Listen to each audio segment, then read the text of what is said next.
Okay, Brad Clark. Let's see. Let me just get some administrative things out of the way. Brad Clark, how do you want, like, people have a name. Everybody has a name. And then people have, like, stuff they say after their name. Yes. Everybody has different stuff. Called a title. Just Brad. Just Bradley Clark? Brad Clark? No, just Brad.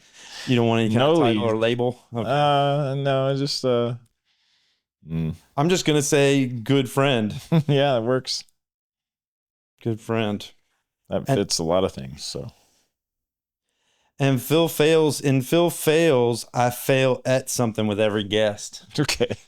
I fail at something. I learned something from every guest, and I was just thought I'd brainstorm with you what you thought maybe I could learn in this discussion. It'll influence the 5 questions I'll ask you.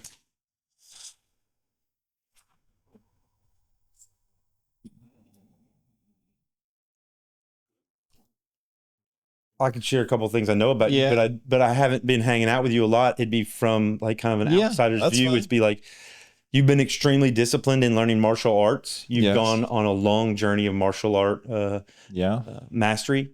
You've had a business cultivating minds, like cultivating artistic minds in the space of what graphic design, animation, and character rigging. Yeah. You're a dad, and you've been like, cultivating minds at home. That's something that you've excelled at. I think the one thing that is universal to all that is using what I learn and how I learn it to make the things that are interesting to me accessible to others. So it would be... So whether it's martial arts or fitness or parenting, if there's something that I feel like I spend a lot of time and energy figuring out, if I can make it relatable to someone else where they are and they can get something valuable from it, then that's what I like to do. So across all of the things you just listed, I just like sharing and teaching as a form of continued learning. Yeah. I think that all is summed up in teaching. Yeah. I mean, we could say something different. No, but it's teaching, but it's teaching myself. Like I end up teaching myself. Is it like mastery through teaching? What's that saying where if you want to like learn something, you read about it. Yeah. If you want to know something, you write about it. And if you want to master something, you teach it. Yes. Yeah. Is it something like that? Yeah. And that's kind of become true. And that's always, as soon as I try to teach it, if I have to explain it to someone, it makes me reevaluate everything I know about it. Yeah. You like know where the shortcomings are and where there's opportunities to deepen your knowledge. And I don't do it. No, I do it selfishly a little bit, but it's mostly just to, it's just to see what other people can do with it. Yeah. Because I don't have all the time to do everything, but if I can help someone who's interested in something and they want to follow that path, then why not make it easier?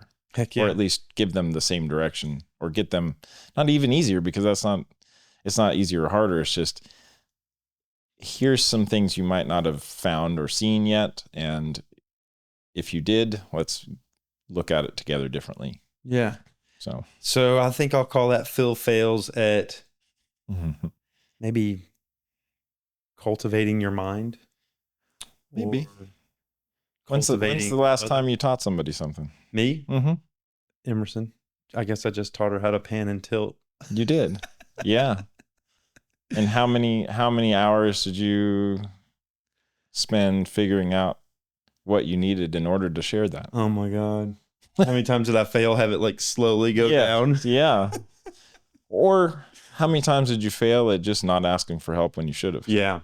True. Which is about 90% of what I teach people. Yeah. Teaching people. I'm going to put teaching. That's fine. And then, and we'll dig into the deep depths of that during the interview. All right. Let's clap together, and then we'll begin the show. 3, 2. Oh no, dude, we're trying to count down. Don't count. Just I want you to feel me, and I'm gonna feel you, yeah. and we're gonna clap at the same time. Nice. Yeah, I love that. Welcome to Phil Phails. Today, I'm really excited to have my guest, Brad Clark. He's a longtime friend of mine. And wave at everybody, Brad. Hey. Yeah, I'm excited to have Brad across from the chair here today. And today, Phil fails at teaching. We're laughing because teaching encompasses a bunch of things. It encompasses realizing mastery through cultivating others. It's deepening our knowledge. So there's a selfishness to it, and also a selflessness to it. Yeah. Both are true, I think. Yeah. So I'm going to start with Phil Fails 5 questions. Okay. And I often fail at saying those words together. You did great. Phil Fails 5 questions. Yeah. Phil fails 5 questions. You knocked it out. That's fine because you said it twice already. So the third time's the charm. Yeah. And these are around, so I think I told you on the phone, but I'll just say it again. The idea behind my show is reframing failure and success, from success being something that's great and kind of like a goal and somewhere where you end up, right, and failure being somewhere you just never want to be and you always hide it from the world, right, and it's shame. And I reframe that to success being kind of something that you can always access through cultivation of the mind, or just through like what we're talking about, mastery, right. To know something, you can realize success at any point and feel it. It's like something that's inside of you. Yeah. And we oftentimes think it's like, oh, here's a trophy, Brad. Right. You've succeeded. Yes. Yeah. And it's mystical, and it's fleeting. Right. And then failure is really not failure at all. It's not starting or not doing. Yes. Whether you've discontinued the journey or you just never started. Yes. And everything in between is failure, synonymous with learning. Yes. Yeah. Like both, right? Selfless and selfish. It's the failure and success. It's the you didn't start or you started, but sometimes you need to choose not to start one thing in order to be successful somewhere else. Yeah. Yeah. You got to make a decision. And it's hard, but. Yeah. And I often refer to it as the fool's journey, just because I'm into tarot. And, sometimes the fool, though. Well, yeah, what is journal for you? Well, we have to embark on a fool's journey. What comes to mind is learning Spanish. Okay. In Mexico and butchering the language. Right? Yeah. Like absolutely butchering the language and being okay. That's like a courageous act. Yes. Yeah. To do something in an imperfect way and to know it's imperfect. And do it anyway. Yeah. That's what makes one a fool, I guess. Yeah. But it's fool in the most lighthearted, loving way. Yeah. Yeah.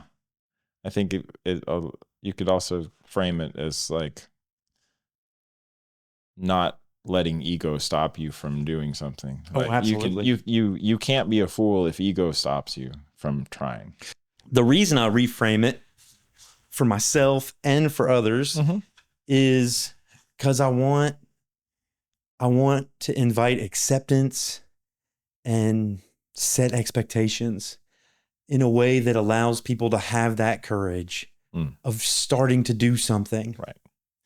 Don't let failure, imperfection stop you from doing something you really want to do. Yes. Yeah. Because you've heard Led Zeppelin 4, I'm not going to play drums. Like, that's it. I can't reach that ever. I know what it sounds like. There's no way I'm ever going to play that good. Yeah. And you might not realize, whatever your true, beautiful expression of music is. Right. If you.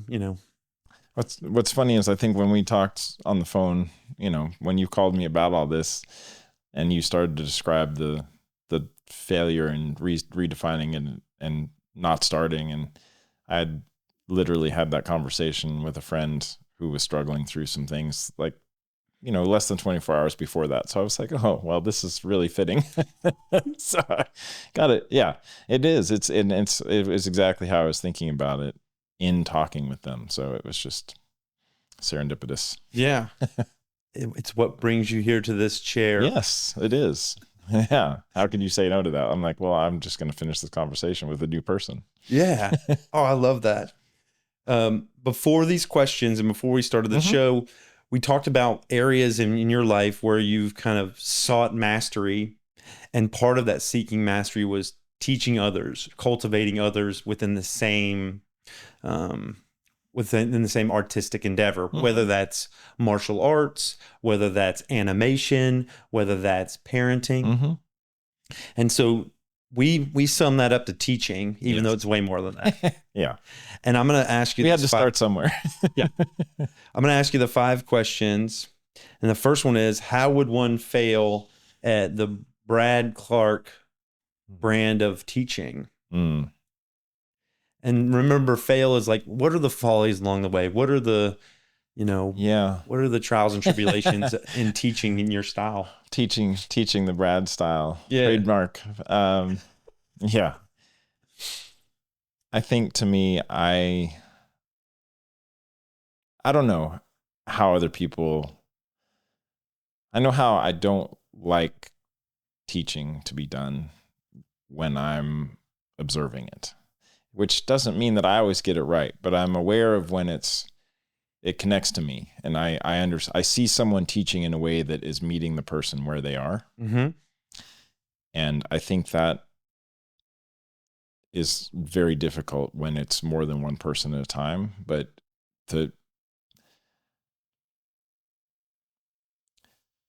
teaching anything from an ego perspective is, I'm showing you what I know.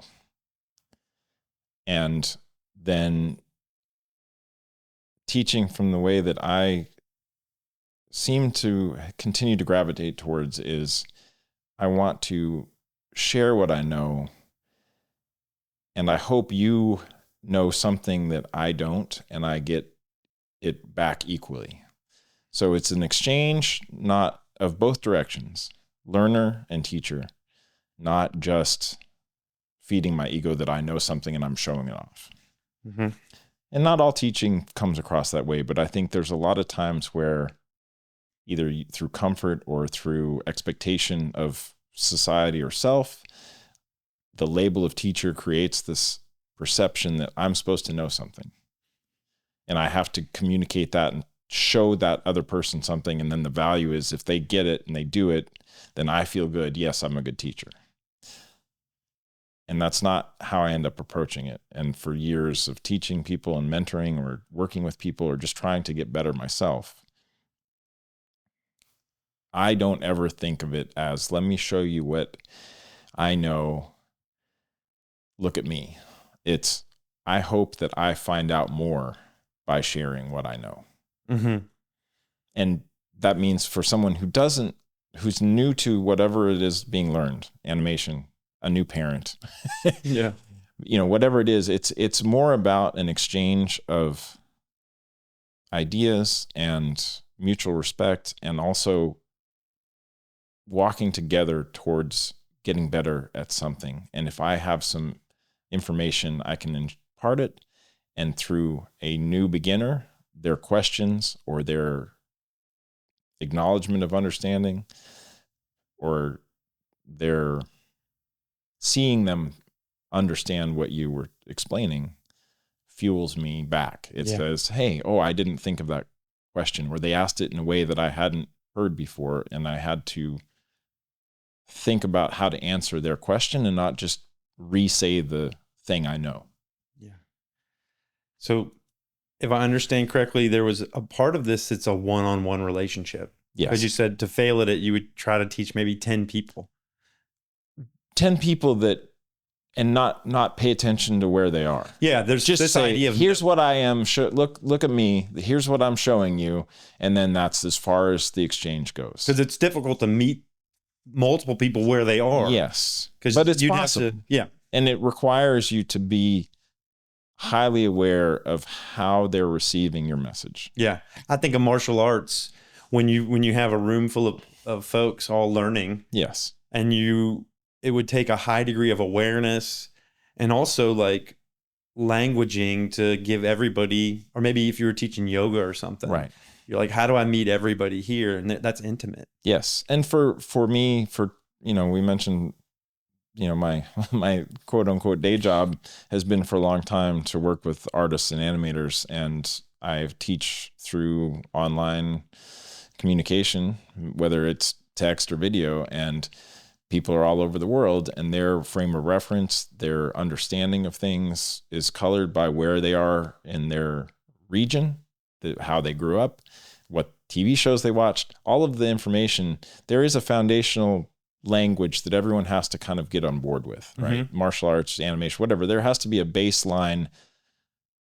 vocabulary for what it is you're trying to learn. Right. But beyond having shared language, you have to start considering who it is you're working with and what they're able to understand, why they may not be understanding something you're teaching, and also how to, in real time, adjust and adapt so that they do understand, that you leave them with actual knowledge and the exchange of figuring out how to communicate to them. Yeah. So that they can continue forward with what they're trying to do.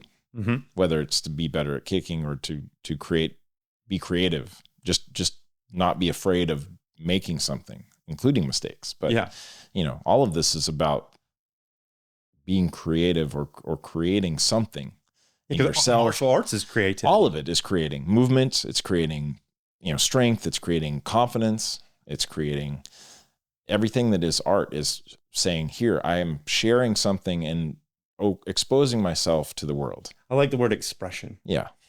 Like I could see a martial art expression. I could see a animation expression. Right. I could see what do I have to show? An inner expression through the action or through the experience. Yeah. The couple things that I heard as an answer to number one would be like to not be aware of everybody and where they are. Yes. To have some kind of unidirectional broadcast of the lesson without having some kind of And the other one was ego teaching, which is kind of teaching because I'm better than folks. Yes. And not having a share of ideas or an exchange of ideas. Yeah. Those are kind of like the failures, or people might. I think so. Yeah. And I don't always get. I fail at those too. Yeah. And sometimes it is. You feel good because it does. You go, oh, look, I do know something, and that's different than. You can be proud of what you know and the work that you've done to get there. Mm-hmm. But knowing that so can everyone else, including the people that you're working to teach something to. You can't assume that they don't know other things. Yeah. Like the thing that they know that you don't could easily amplify the thing you're trying to teach. Right. And you don't even know it until you have the exchange. Right. Then they answer a question, or they ask us a question, or they explain something in the way that they understand it, and you suddenly see from a different view. Mm-hmm. And I think the way I like to describe it lately for myself and just trying to talk about it to other people I'm working with is that it's a gem starts out as just the raw material, and you continue to cut facets in it and polish it. And the more facets, the more light comes in, the more you can see the shape, and the more facets, the more it's still the same thing that started out as, but it now lets more light in, and you have more views into what it is that you're looking at. Yeah. I thought of a harvester of perspective or this idea of a map maker, mm-hmm. like the map not being the territory. And right. I get your map and I get my map, and I can get the more maps I have, the more I understand what this human experience is, and how to touch people, how to connect. Yeah. Question 2, mm-hmm. How do you know when you're succeeding at teaching?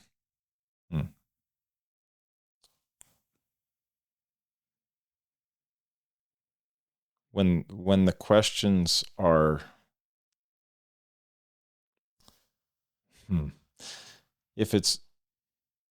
if I'm receiving questions or I'm seeing results that show someone is thinking about what was talked about or said or taught. Mm-hmm. The same way when you say to me, if art creation is successful, there is a emotional response. Positive, negative, doesn't matter. There's a response. Mm-hmm. It can be negative. They can hate it or they can love it, but at least there is a response. The worst is, I don't care about this. Yeah. Like gray paint. Yeah. It's just like, okay, you made something, all this work, and I don't care about it. For creation, for teaching is, you've done all this work, you've talked about all this stuff, and I don't care about it. You've missed why I'm trying to learn it. And so if there is someone taking that information and asking questions that are furthering the information exchange, then that's successful. Yeah. If there's someone who doesn't get it and admits they don't understand and then is willing to work to understand, then that's successful also. Because you created an atmosphere where someone feels safety to ask, and I don't have the ego to get in the way of like, well, you should have just understood what I told you. It's right. like, oh, let me meet you. Let me figure this out with you. And then, or seeing someone get it and then run with it and do something with it, which was the goal in the first place. They wanted to learn something to create themselves, or to share something of themselves, or to deepen their own understanding, or get some, most people learn something because they need to accomplish something. Sometimes people learn things just to learn things. And even that is the process of accomplishing learning. Yeah. So you're trying to get some kind of goal. And if the goal is to paint a picture or to make animation, or to create something with your body, dance or martial arts or whatever, then if they understand it and re-express it in a way that shows that they actually did learn and hear you, then that's successful too. But it's not the success. Yeah. I would much rather have someone say, I don't know what you're talking about, but let's work together to figure it out, why I missed the mark or why I didn't get you what you needed, and touch success that way. Yeah. Versus thinking, well, I presented and then gray. It's in your inadequacy, or you're like, yeah. Or thinking I did a good job and it's just gray. Like nothing comes of it. Yeah. Nothing comes of the teaching. No, nothing was changed, me included. That is failure. To have an impact on the audience, for them to be changed. I guess I think of experience as my teacher. Yeah. And so you're creating experiences that can transform people's. And myself, because I want to get insight into, was my thinking able to communicate with someone else? Was my idea shareable? And then was it something that continued to build, or did it just kind of fizzle out or create a negative reaction like, oh, this is awful? And then I think, well, great. Then I still have something to think about. But the gray is the worst. The no response. Yeah. The empty. Yeah. The couple answers I heard there is one is just create a safe space so that people can ask questions that help their learning. Yes. That may take bravery. Yes. Because it does. In their mind somewhere, it's like, he already explained this. Everybody else in this room knows this. Yeah. But then to say, I've got this question. And invariably, a percentage of that class is going to want to know the answer to that. And that's kind of universally, people say that all the time, but I don't see a lot of reinforcement of the importance of that. Everyone says, yes, it's important to ask questions. Maybe someone doesn't get it, but there's no celebration of that. Yeah. There's celebration of passing a test. There's not celebration of the people that braved up and asked the question that let everyone pass the test. Right. And that is always in my mind. Yeah. Because it goes back to what success is, a trophy versus success and failure as the process of connecting with this, me asking a question. I'm learning from you. I'm asking a question. That's success. Yeah. I braved up, or I was confident and safe enough to ask the question and hope that I can get the answer, because I still haven't figured it out. And you want to. And I want to. I'm there to learn. It's ahas. Yes. Success is aha. Yeah. And that moment is part of the I failed to learn it. I'm asking. Success is, hey, you answered again. Yeah. Or vice versa. They're asking and I'm re-explaining, or I'm trying to meet them where they are. And so now we've had the exchange. Now it's circular. It feeds back and it connects and it grows. Yeah. Instead of just earth that won't grow anything, dead dirt, soil that is not fertile, unfertile soil. Yeah. Yeah. And the second thing I heard was lack of emotional response. You said gray a couple times. And I had this thought, good or bad. Yes.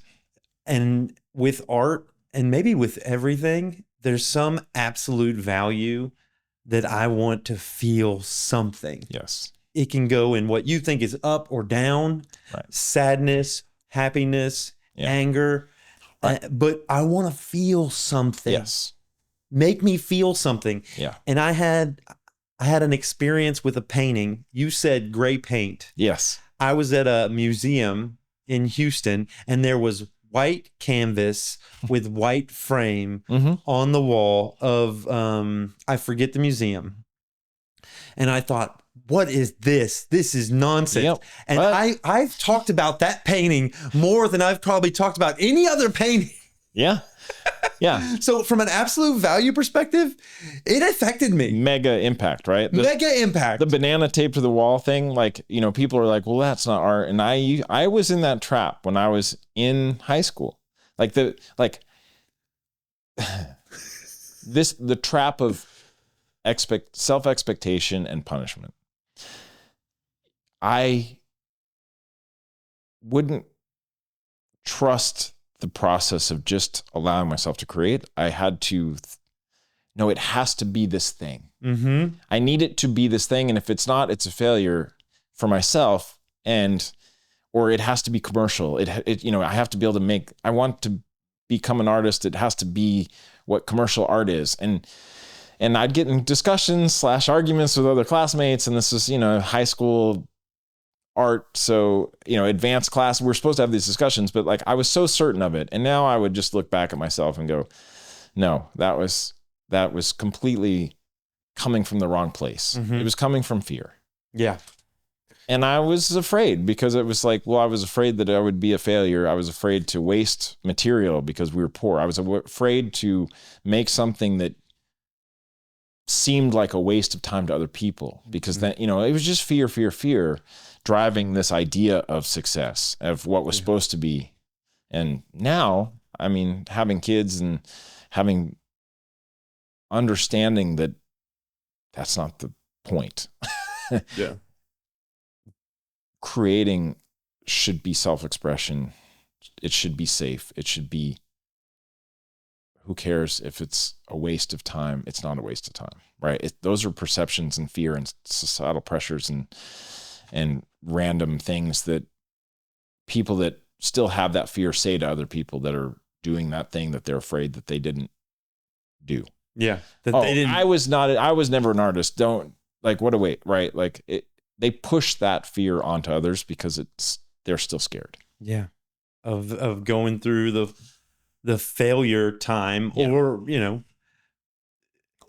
it's from a place of scared fear. Oh, yeah. Don't do that. You're not going to make a living. You won't be able to make a living. Yeah. You won't be able to whatever that yourself. is. And it's right, but there's a time and place for that, but not, it's so rare that it's needed. Mm-hmm. It's self-correcting. Yeah. You don't need to pass that on. You should, when you have that response, figure out why that's still in you and figure out how to burn it out. Immediately sign up for our class or go do something that you're completely afraid of that you shouldn't still carry around from something someone said to you when you were 6. Yeah. Yeah. Yeah. Question 3.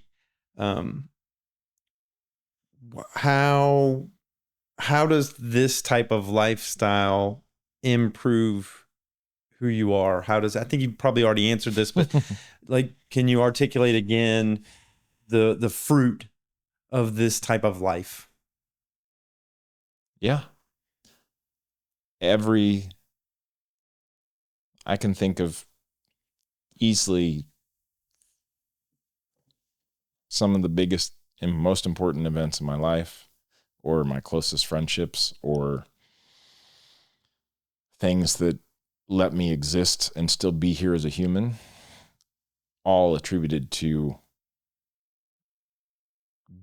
being afraid, doing it anyway, and sharing. as the core of learning and teaching and exploring and adventuring into the world. Yeah. Because I spent a very long time being told by people that were afraid that I was not good enough. Mm-hmm. And I carried it way too long. And as I continued to shed that and add facets to my gemstone, I continue to let more light in. I cut more angles to look at things differently. Every time I give something away, every time I share, every time I reach out, every time I'm more accepting, or I can handle listening to things that are uncomfortable and still appreciate being able to share that experience, or accept the joy of someone sharing something and not need to say or do anything but just receive it, then incredible things have happened. Travel, connections with friends I never would have met, finding people that are some of the most important people in my life, having this conversation with you today. Yeah. So those things have been transformative and life-saving. Yeah. Question 4. Do you remember the first step of this journey in your life? Do you remember that first courageous step? Is it tied to some story?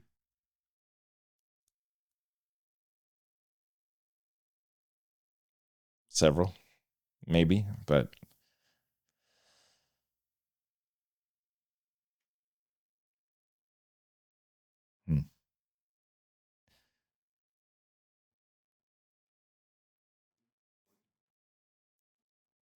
I think the moment that I realized I'll go back a little ways to being a very small kid and just love books and reading interesting facts, or like, the boys' life trivia or popular mechanics, whatever it is. There'd be some little thing that was like, here's a fact or here's something. And I loved sharing those with other people and learning them back. Yeah. And for a while, sharing that was creating negative reactions in people. Oh, I don't believe you. What do you know? Right. And so it continued to create a negative reaction. And I thought, okay, fine. I don't understand this. I was the only child. I don't have, I was just out in the woods and the ranch. My animals didn't care, but people had certain reactions to that. And I started doing it less and less, but I never lost the desire to do it. I just didn't understand why other people didn't want to hear it or share back. And then I would find little groups of friends, and, through high school, I basically hid in the theater and art department. And that was all about people being vulnerable, because you're on stage acting, or you're creating something together as a group. You all have to rely on each other. But I still held back.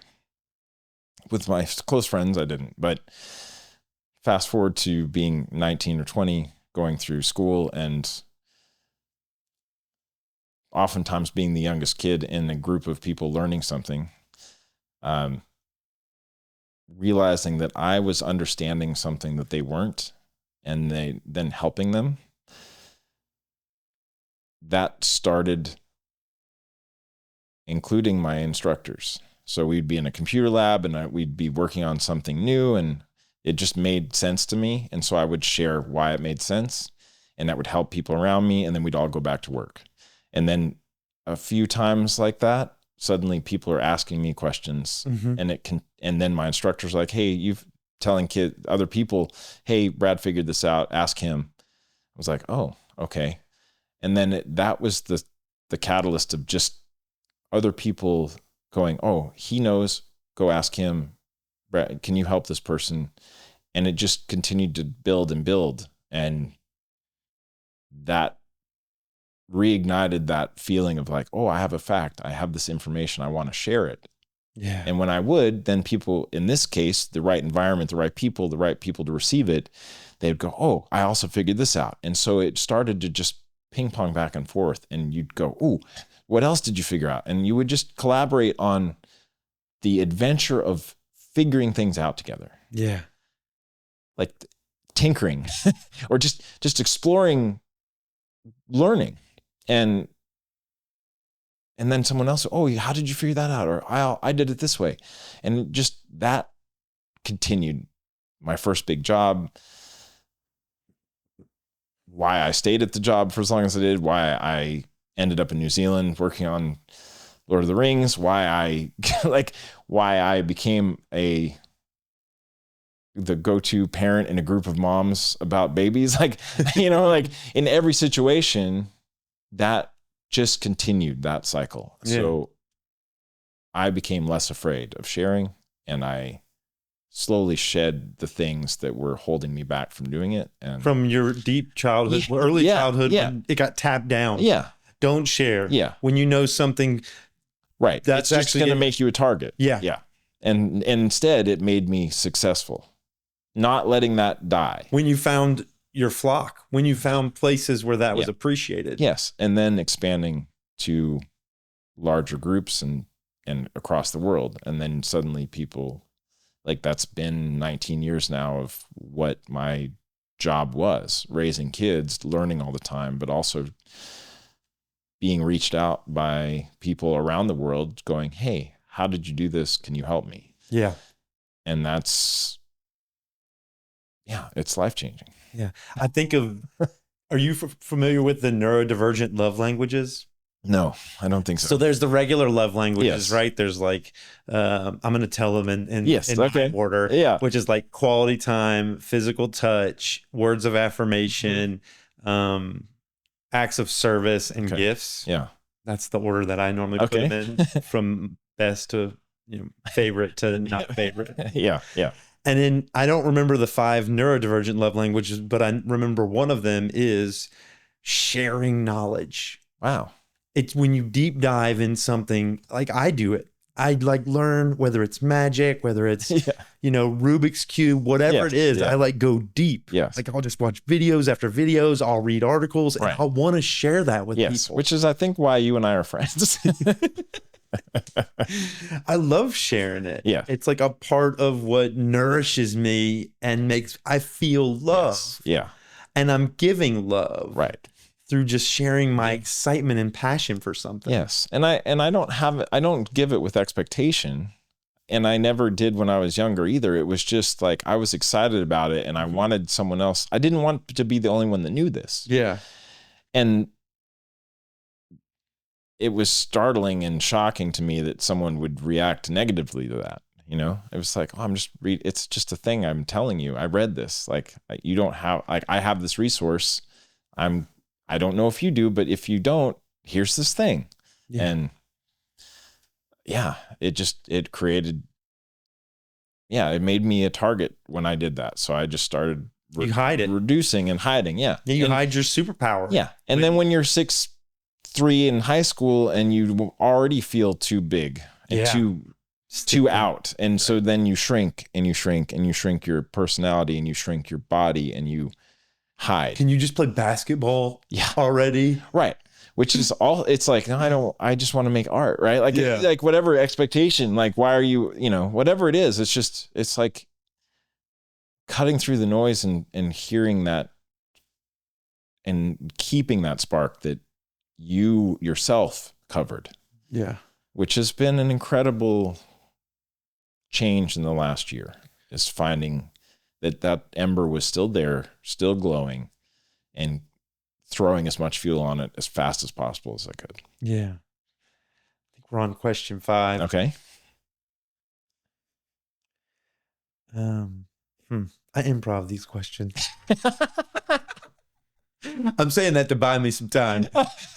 You're like, I have this list. I have 5 questions. I better think up the 5th question. Yeah. Man.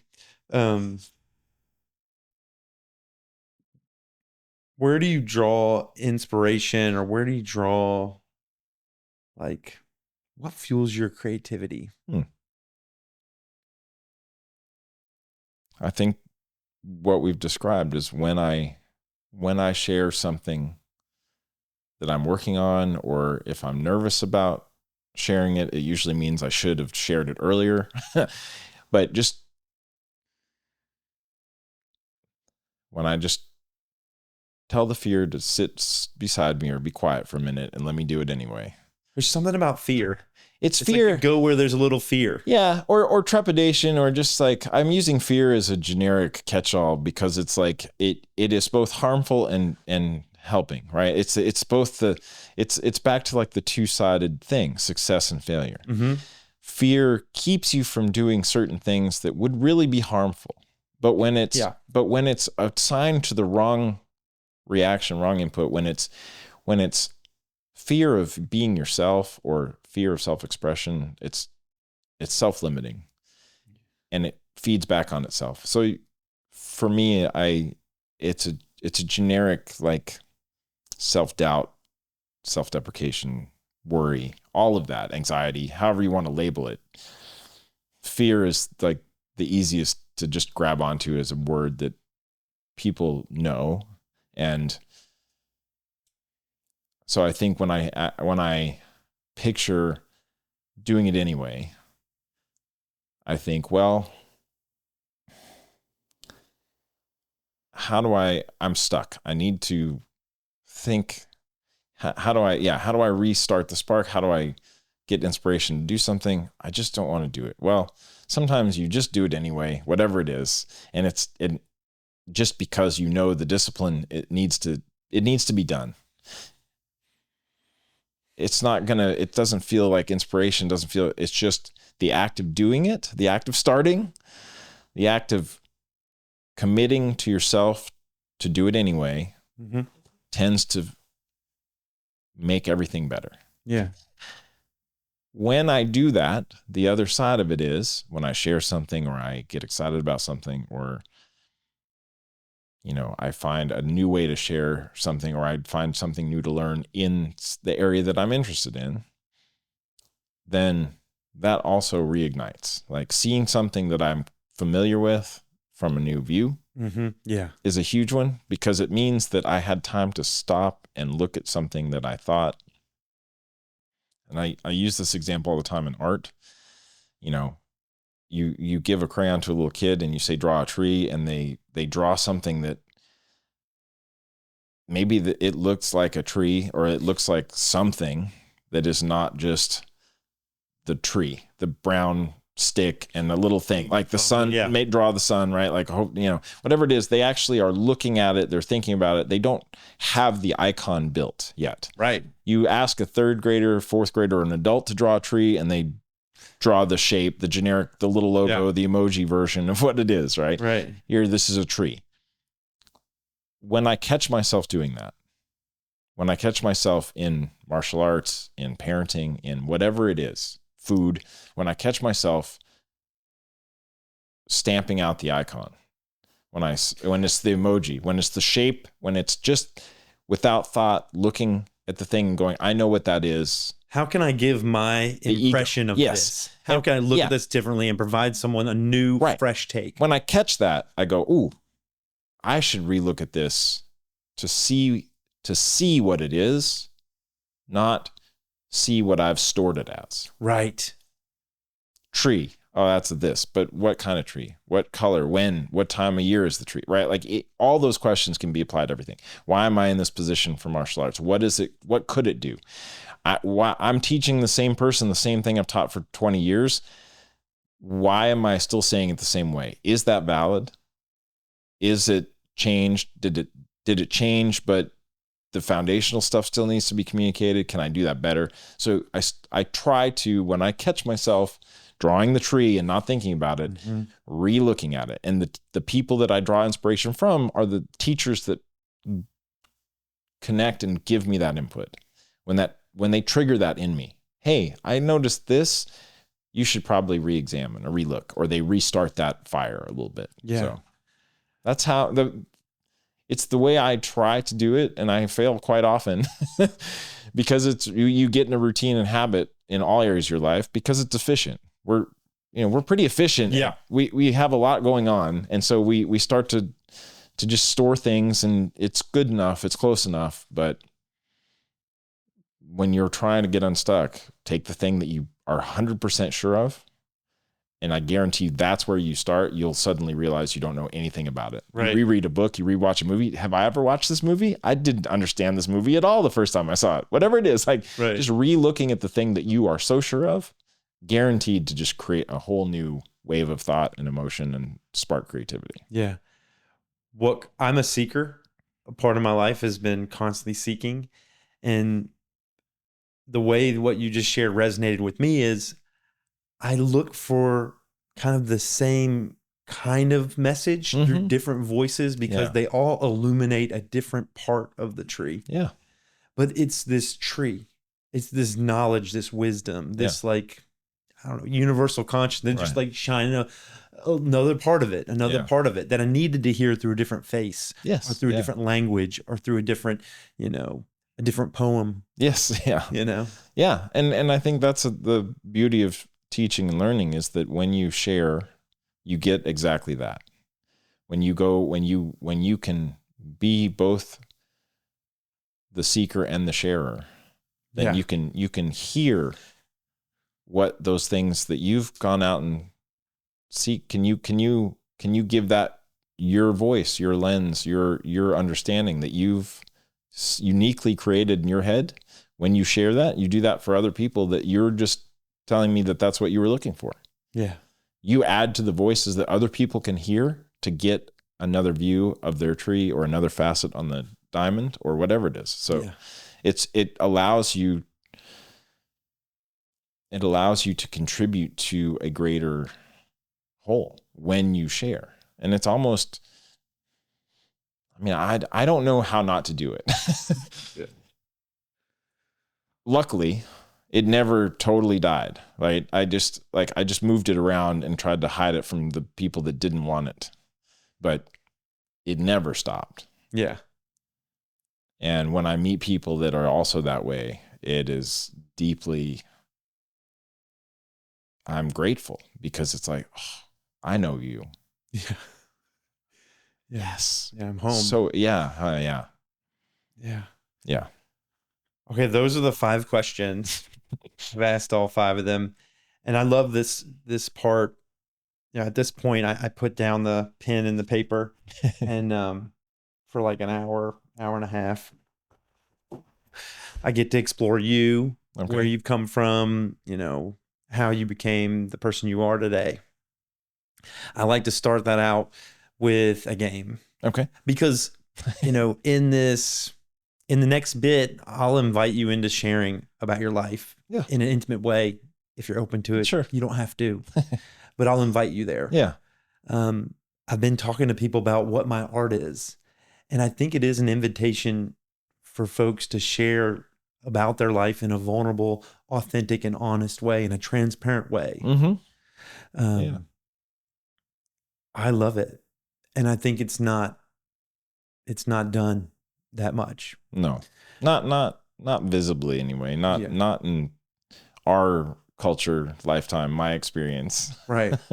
So I want to put that out in the world, and that's part of this. And so I'll invite us into a game. Okay. It can be, I'll give you 2 choices. Yes. We can either play, or you can ask me for a 3rd choice. I'm fine with that. The first 2, the games are sound ball. We can play sound ball. Okay. Or we can play mirror cat. The first one, sound ball. Yeah. Okay. These are because I can't even conceptualize what that will be. So I'm worried about that. So I'm going there. Okay. These are both improv warm-up games. Okay. So in my life, I've done improv I never know when to add another year to the amount of time, but I think it's around 8 years. Okay. And I went in this community here in Austin called Best Friends and Belly Laughs, where we offer free teaching and play every week. We do it online. Yeah. We also do it in person. And I went from being a participant that was scared and didn't know anything to being a facilitator who was holding space for the games, to someone that was teaching facilitators how to hold space for the games. And so I love it. I think it's a spiritual practice. And so we're going to play sound ball, which is a warm-up game. Yes. It's the type of game that gets people kind of being silly. Yes. I like it. Right. in all these warm-up games, there's a focus of the game. I have it. It's right here. I'm holding it. Okay. Right here. And in order to pass this focus of the game to you, I won't think about anything. Okay. Right? When I play this game and it's the other person's turn, they'll be like, let me think about it for a second. I'll be like, I don't know. Yeah. Why don't you still your mind and go into a dark void and wait for what comes? Yes. Yeah. What comes to you? But like I'll be visited by a sound. Okay. And I'll make it with my mouth. Okay. And then I'll also be like inspired to do a gesture with my body. All right. So there's a gesture and there's a sound, and I do it in your direction. Yes. The way you receive it is by mirroring that sound with your mouth and that gesture with your body. Okay. And then and then that's the way you take it in. That's the way you say yes. Okay. Okay.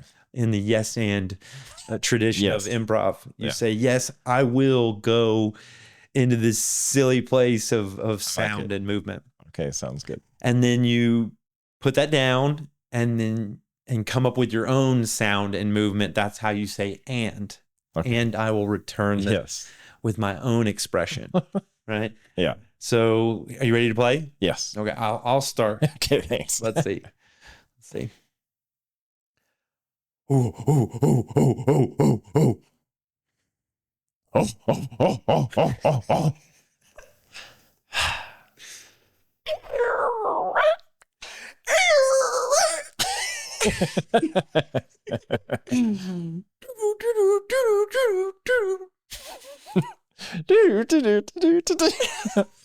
I couldn't get it out without laughing. All right, now my turn again. You're doing it right. Then. Okay.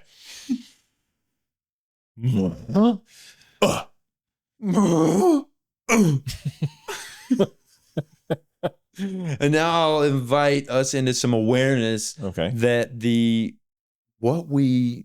sounds we make and the motions of our body have an energy in and of themselves. And I'll demonstrate that by going, and then you'll, do you feel that? Yeah. Like there's like I don't know if it's qigong. I don't know what it is, but it does. Feel, it does. It comes in. Yeah. Find your own sound and motion, but also feel what is it? Like, what is it saying? Like, what is its vibe? So now do I need to mirror that back to you, or do you did it? Now you I brought it in. Yeah. Oh yeah, you can mirror it back. Yeah, go ahead and mirror it back.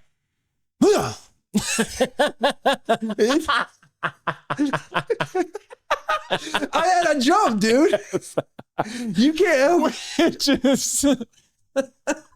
Which was the mirror of what I did, which was bring it in, and then you did it, but on. Yeah. Oh my god. Okay, now you come up with one. Okay.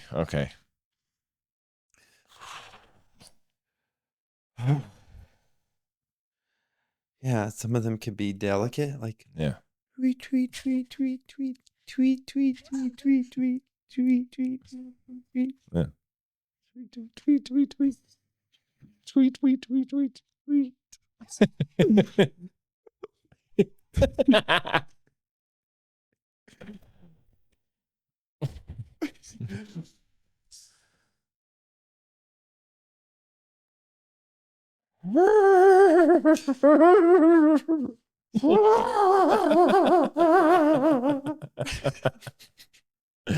Okay, that's wonderful. Thank you so much for joining me on a game of improv of sound ball. I like it. Yeah. And that prepares us for a journey into Brad Clark. The SSS submarine Brad Clark is going down. That's funny. Okay, so I like to start these. I'm going to burn some Palo Santo. I don't know why I feel inspired to do that. But I like to start this section at the beginning. Okay. Which would be, where were you born? Where? Yeah. How detailed do you want to know? Your location. Like, where were you born? Yeah. In the back. Someone told me they were born in the passenger side of a speeding car. Oh, yeah. No, I wasn't that. No, I was in a normal hospital in Arizona. Where in Arizona? Phoenix. Phoenix, Arizona. Yeah. but we lived in the desert on a ranch that often flooded. So it was, they weren't entirely sure they were going to get to the hospital, but they did. Really? Yeah. Yeah. Tell me about it. Well, the desert has flash floods all the time. So it just turned out that it was just, there was a high chance that they weren't going to be able to drive through the water at certain, like, there's no guarantees of when the due date was. So it was like as it got closer, the stress of not being able to actually make it into the city was high. So. Your folks talk about that. Yeah. Yeah. They're like, we didn't know if we were going to have it in a hospital. Yeah. Cause they would get rained out and stuck there for sometimes a week at a time. So how far out into the country? Quite a ways. That whole ranch that they lived on when I was born is under water now. The lake expanded to feed Phoenix. So why is "Oh Brother, Where Art Thou" coming? Yeah, is that it's like a roll top with a ring in it somewhere? Yeah, maybe. Yeah. So that was like desert scorpions and sidewinder snakes and all the things that you don't want to play with as a baby, but that was like childhood. It's starting. How long were you out there in the country? How far away was it from Phoenix? Like, where was this place? It was I think an hour plus away from the hospital. So not, but with impassable roads whenever nature decided. So, but then, like, I don't remember that area. We moved before I was old enough to really remember. I just know that, like, the stories from my parents were that I rode on horses before I walked because my parents had to go work. So I just was on the horse being carried out into the pasture. The cattle that we raised would eat the cactus, the desert cactus. Their tongues were tough enough that they would just eat the cactus and soften the needles with their saliva. Oh my God. And then, just giant scorpions and around the well pump and snakes and constant danger, which what were your folks doing? Babies. Just taking care of the cows and surviving. That's just, what you do when you're on a ranch in the middle of nowhere. What the heck? And then we moved to another ranch, which was a little less stressful. And that was, that I remember more of. I was younger, but those are the memories I have the most of being like 2 and 3 and second ranch. Yeah. Second ranch. Yeah. Were your folks ranchers? Yeah. They became managers for ranches. So we didn't ever own a ranch, but my father would manage the ranch and take care of it and improve it. And is that a ranch hand? Yeah, there'd be a ranch hand that would work, but my dad was like the ranch, like the foreman, like the administrator or something. The head rancher. Yeah. And so he was always a head rancher? Yeah.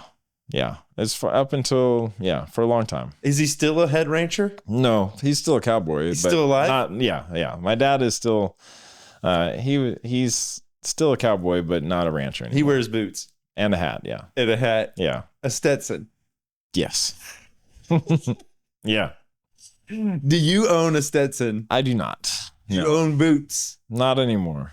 Oh man. No. Your dad's when I moved to the city, that was yeah. I always was I just described a friend of mine as ranch tough with city sensibilities. And it is the most comforting way to describe like who I became, I think, which was I wanted to be near cities and people, and also like growing up in the middle of nowhere, I just wanted to not be isolated, and as an only child. So it was like, well, I have an animal and me, and that's it. And so, and eventually sometimes there'd be like other ranch hands that had kids and I'd play with them a little bit, but yeah, it was, I wanted to not be a rancher.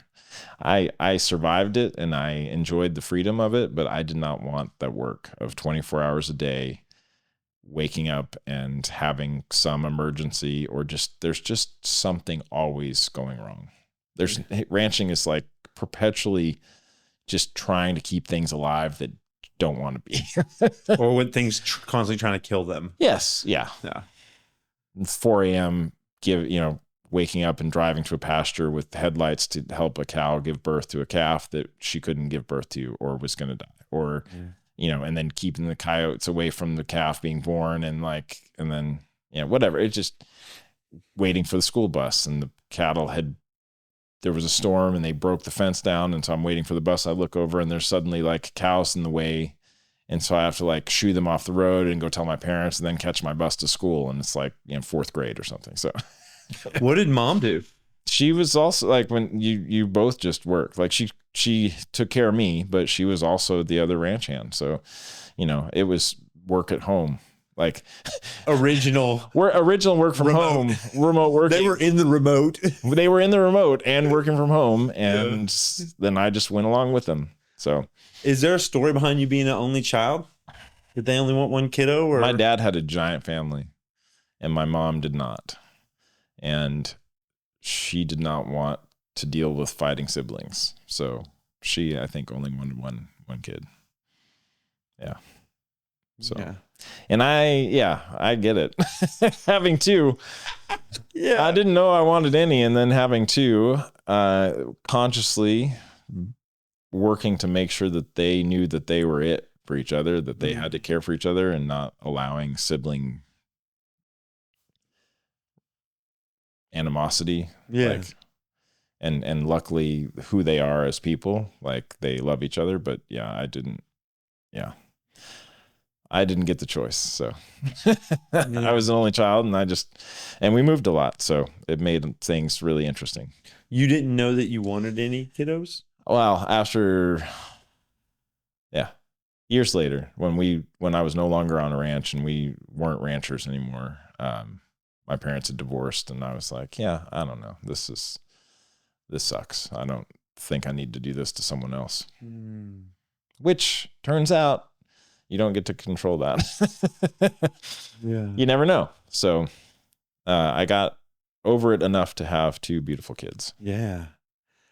Okay, I heard, backtrack here. Yeah. You guys moved around quite a bit. Yeah. Back and forth between Arizona and Texas, and multiple times. Different ranches or what? Yeah. My dad would take over a ranch, get it running really well, kind of having to get bored, and we'd move to a new ranch that needed his ability to improve things. How often did that happen? Every few years.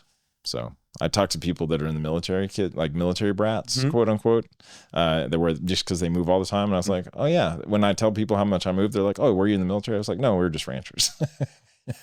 And they're like, yeah, that's a lot of moving. Was it an affluent life? Even country affluent? Did your dad make a lot of money doing that? No, they were constantly, you have to define what rich is, right? Like what's wealth. Well, how'd your dad define it?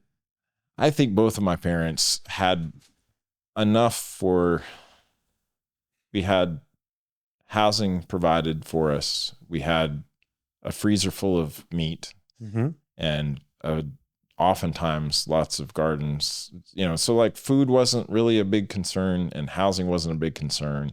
And the money you did make didn't have to go towards that. So, but there's no 401k savings. There's no like matching. It's hard, brutal work. And there just wasn't a lot of extra left over. Yeah.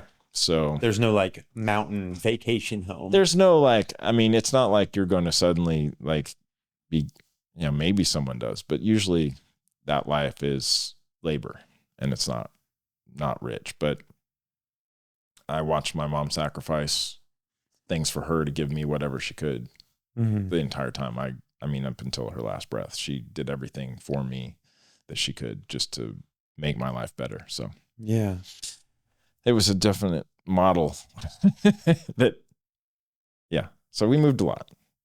And what was it like moving around? I imagine you went to small schools, like in these countries, what were school like? Yeah. Like, it was little county schools in Texas, rural places, just tiny little schools of like everyone in the one building. High school's upstairs, elementary school downstairs, bus rides with everybody all together. Not all the time, but some of the schools were very small. And then if they weren't small, you had to get an hour bus ride to them. Whoa. So you were up early waiting for the bus, and then you'd survive the bus ride, and then you'd go to school, and then you'd get back on it and survive all the way home, and then just repeat that for the year. What do you mean survive? When you say it was just like, Lord of the Flies type of survive, or Mad Max, Lord of the Flies. Yeah. The bus drivers, basically, as long as you didn't injure the bus driver, whatever was going on behind them, they didn't do anything about or care. So it was seats brutal. on fire, people being stabbed with pencils, throwing stuff out the window, fist fights, just chaos every day, all the time. This isn't the first interview I've had with someone spoke about bus rides in this way. Yeah. I interviewed John Moore, who's doing a documentary about Austin Public, and he talked about the bus rides being just absolute terror. Yeah. And then when you're on there for an hour and there's no way, like you're down the mountain away from home, like it's not like you could just get off and walk home. It's like, no, there's no way. You have to get to the end of it and then just loop that every day. Mm. Some days were better. Some days people leave you alone. Some days it was worse, Goodness. Good luck if you fell asleep on the bus. You'd wake up and who knows what had happened. What kind of kid were you? Small. Artsy. Ranch kid. What do you mean small? Like just scrawny? Tiny, yeah. Well, here's the example that like will just kind of encapsulate like what getting to maybe 10th grade was like. The first bus ride to school in kindergarten, I was put on the bus and I was placed between two large, probably high school kids. And they went, "Oh, good. We're going to sit you between us and we're going to just crush you the entire ride and torture you because you're this kindergartner." So like that moment for the very first bus ride to school, when I had to start going to school from being a ranch kid by myself, was basically being suffocated and crushed by two giant high school bullies. And then that's pretty much what surviving school was like until maybe 10th grade. And then I had a way to hide and protect myself, but it was still the same thing. I just had less of it. How did you hide and protect yourself in 10th grade? Art class, theater. Luckily the fine arts building was separate from the rest of campus. So, I'll, yeah, I used the arts as a sanctuary, and that's where I tried to spend as much time being creative and productive. So the four things that I really delve into when I have these talks, one of them is feeling like an outsider. Yeah. Or feeling separate from the whole, or feeling excluded. Yeah. I normally think of that through my neurodivergence. But I think there's a ton of ways that people understand. Yeah. Kind of the way we make sense of it. Yeah. And that's the way I make sense of it. Oh, I've got this social expression that's different. Yeah. And so it gives it a way for me to not mean that the world's horrible. Yeah. Yeah. Like the world's not horrible. I'm different than the world. And and I need to be. And sometimes it's just horrible. I mean, they're just horrible things. Like it just is. Like it's not even intentional. It's just some things are horrible. Yeah. It's just, I think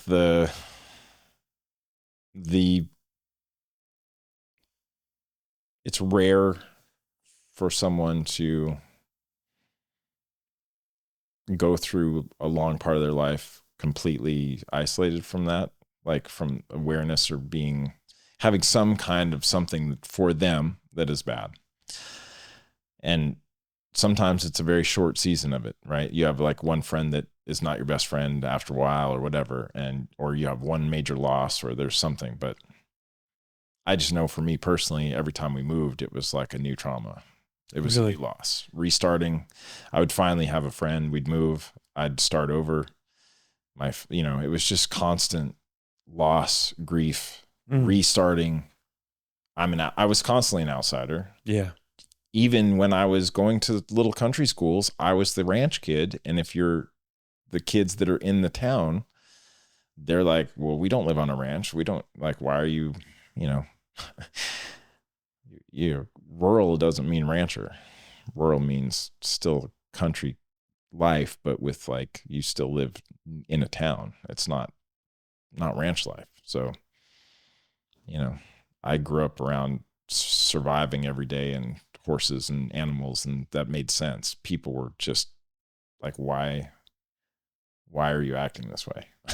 People were, they didn't make sense. Well, not even cruel. I just didn't, I was not socialized, I think, for a while, like not in a way that was healthy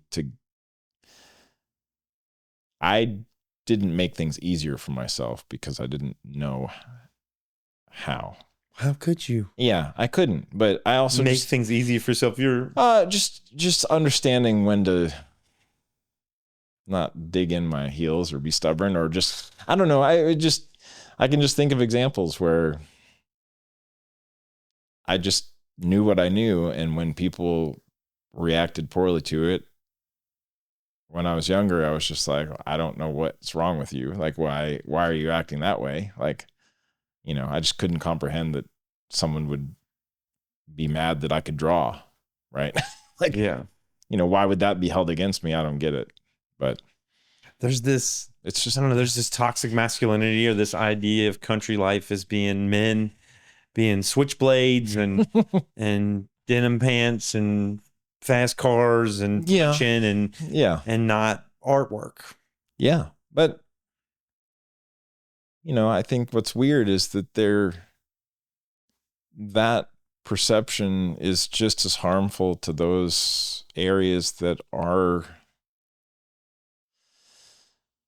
I look back on it and I think I'm glad I'm me and survived it, because a lot of the people I grew up with didn't come out of it better off. It didn't kill you makes you stronger is something that like irritates me to no end, because what didn't kill you often maims you and harms you for life. If you were lucky enough to not be killed by it and survive and come out the other side better, then great. But that's the rare case. Yeah. And the trauma and the scar, like, it requires work. And I've had to do the work. Like, it was like pulling glass out of my soul to get to a point where I can let some of this go. But that was for my own health. It didn't take outward form. Not really. Like, I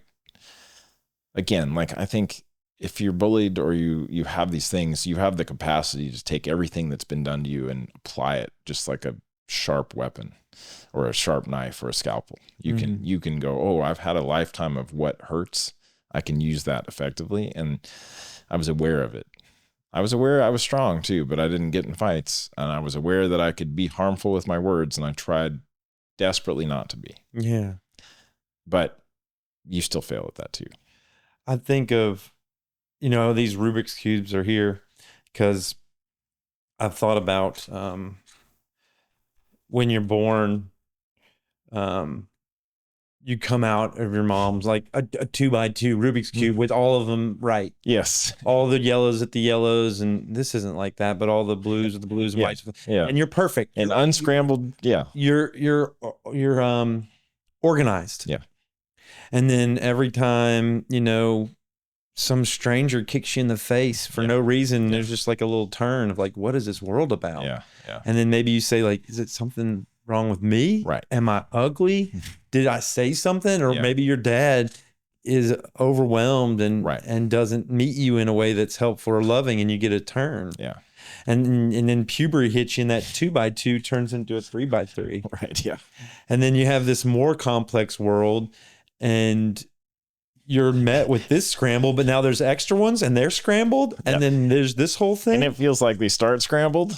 Like, and then you get into adulthood. Maybe you have kids. Yeah. Yeah. And you have, oh my God, I don't even know what to do with this guy. Well, and often before having kids, you've already pulled the sides off and made at least one side the same color. Well, what I was going to say to your cheated point, it. Well, to your point earlier about what maims you, some of these people get these Rubik's Cubes thrown on the ground and smashed. Yeah. And some of these are missing or broken. Yeah. Or just, they don't even have a couple of these pieces. Right. Yeah. We don't all come out with all the pieces. Yeah. I think I think I have all the pieces, and my seeking journey has been like, how do I organize this cube or this cube? And we're the lucky ones, right? We have probably most of the pieces. Most of the pieces. Yeah. Yeah. And so, yeah, that's when I think of my seeking journey, and I think of that skill, that sharpness, this idea that you're aware of what brutality's like and how to apply it, but choose not to. Yeah. Yeah. And I don't know why I was able to look at situations, and I don't know why I survived it.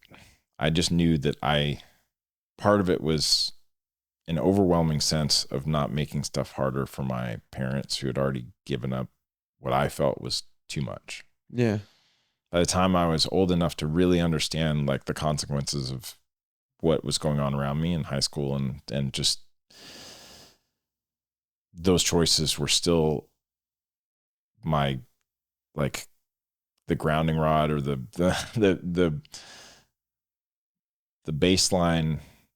Do not make this harder for my mom. She was already struggling and doing the best she could to keep the house we had and to take care of me. And, you know, my parents were divorced, but mostly amicably.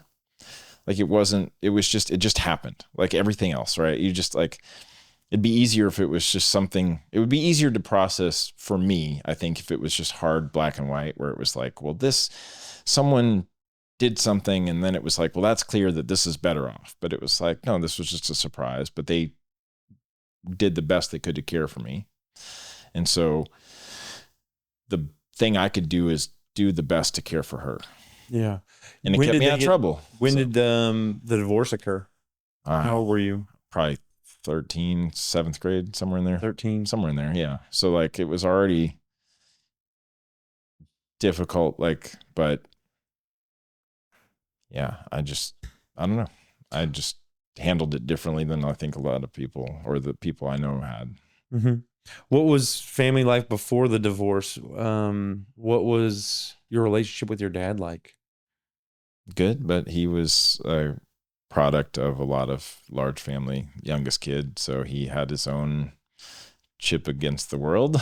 And he had a chip against the world? Yeah. I mean, like, school and teaching, or just not teaching, but just school. And, you know, he was very smart, but didn't fit well within the framework of education, and found his own way and did his own things. But my relationship to him was, I wanted to be a tiny version. So, you know, my mom would make him a shirt, and she'd make me a tiny version of it. So I had matching buttons and pockets and patterns, and he smoked cigarettes. And so I cut straws, or had the little candy cigarettes. I never smoked a cigarette in my life, but, like, the idea that this was the action he did, or he had a little notebook for keeping track of cows, that was, I wanted to be that.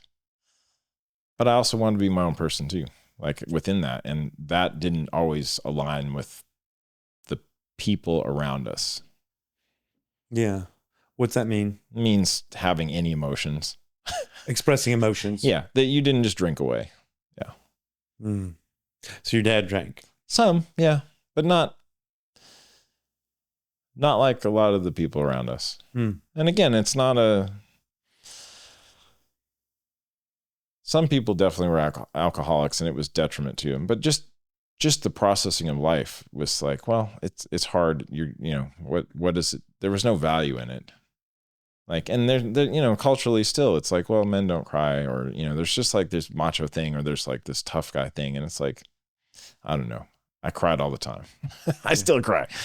You know, and I think, and my kids have seen me cry, and in the middle of martial art tests, I've cried. Like, I refuse to be afraid of that. And I've refused to be afraid of it for a long time now, because I thought, what if someone has a problem with it? That's their problem. Yeah. Do you remember doing stuff with your dad that was, like, meaningful for the two of you? Yeah. Things that y'all did that was bonding? All the time. What kind of stuff? Oh, like making a He-Man sword out of a piece of wood, going on 4-wheeler drives to check on cows, just riding on the track, like, just being with him a lot of the time. And my mom too, right? Like, I shared equal time. Sometimes I wanted to stay home and not be covered in mud and dirt. And she was cooking meals or working the garden. So I copied her. Like I remember also trying to make things better. My mom watering plants. Oh, I'm going to invent something to make this easier. So I would be over there cutting things apart, making like a watering device to attach to the hose and whatever it was. Like just the tinkering and the exploring ideas and wanting things to be better always. Like that was, as far as I can remember, that is a through line. And it's the same thing that happens why I teach or why I want to explore ideas. It's like, I was doing that when I was 3. Like I know I was like, it was just constantly trying to see there's got to be something better, a better way, a different way.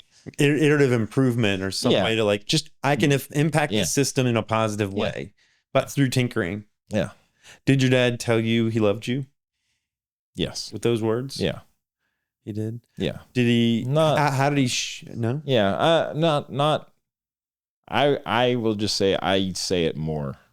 Yeah. To my kids. Is there a way he showed you that he loved you that wasn't in those words? That, like, when did you have a felt sense of love with your dad? Did you ever have that, like, oh, this is it, my dad's giving me his attention? Yeah, a lot of times when I was little, and then, you know, through high school and after the divorce, just him wanting me to be around or wanting to do things. But, you know, circumstances are just, and also just growing into my own person, like that shifts. But I mean,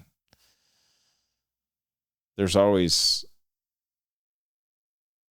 an acceptance of the way things could be, and you could fight against it, or you could, you know, you could wish certain things were a certain way, or you can just see where they are and enjoy that. Right. Like I'm not going to change my dad. Like, but I can appreciate and notice when it's his best way to show me love. Right. Well, there's this idea, I guess I'm hearing from you, that like, it wouldn't have been the way that you wanted to receive love, but he did it and you translated it into love. Yeah. And what was it like for him? It was just inviting you in his daily chores. Like it was bringing you, getting to be with him when it was going to be difficult probably for him to bring me, and he doing it anyway. I mean, that for a long time, those are memories that are great, but it's not like, it's just, that was the environment we were in. But if I look at it, yes, that was loving. And it was better than probably he was shown. But, you know, I just know that, like, I'm sure now as an older person that's got kids, like thinking about how my kids understand my parents from me understanding my grandparents and my parents' relationship, like all that stuff is like, you have a different understanding of the world as an adult with kids versus like at that time. But no, I think there was a lot of chances that, like, him choosing to lay on the ground and play, you know, G.I. Joes or something, like, you know, or building a basketball hoop in the middle of like a dirt patch, right? Like he, you know, there was plenty of time for him to show me and spend time and give me affection. It was just that,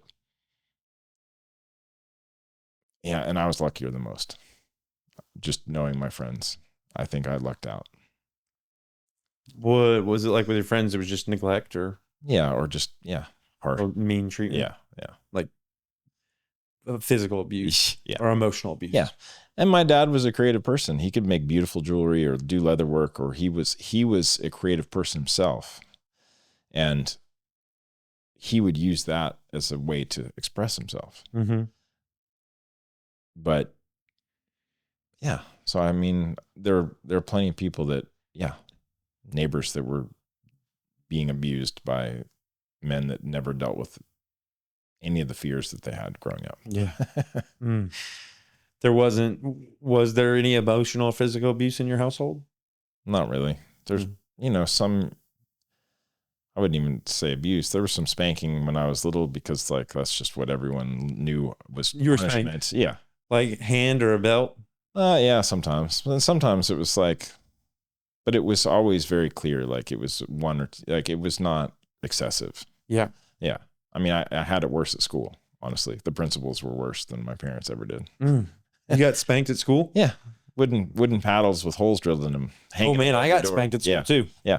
It was horrible. And often, most of the time, it was the other person that got us in trouble, but then it was shared punishment. So. Oh my God. Yeah.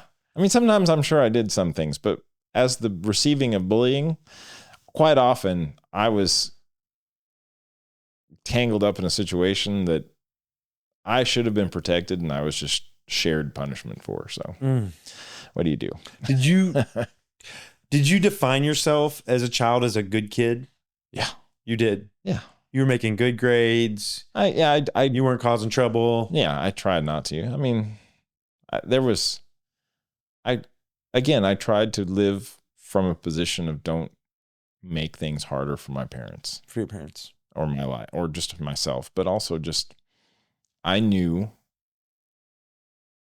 like, it's stupid, but like this was a self-limiting problem. I talk about art and not being afraid of creating, but like if I had art supplies, I knew that was an expense. And so then I would put pressure on myself to make sure I did something good with it. Right. Yeah. So then you'd freeze and not do anything with it at all. And then that's a waste too. So, but I didn't always limit myself, but it's just that thought of like, well, this is precious. I don't want to waste it. I got this toy. I want to take care of it. Mm-hmm. I want to value these things and not, and so the same way at school, like I wasn't great at grades. Like I didn't need to be a straight A student. There was not a pressure in my family. Like I could, and that was something I made sure my kids don't feel either. Yeah. They need to be challenged. They need to do well, but I was a good student and I enjoyed learning until I hit a point where it was difficult due to my interactions with the teachers or just the environment that I was trying to learn in. What kind of interactions did you have with the teachers? Oh, just anything from a teacher teaching something that I thought was wrong, and I'd challenge them and then getting punished for it. Like I would get praise for being artistic, and then that praise from the teacher would bring me negativity from students around me. I loved science. I loved robotics, inventing, art. And so the more I did that in school, the more attention it got, and then worse it was. The bullying. Yeah.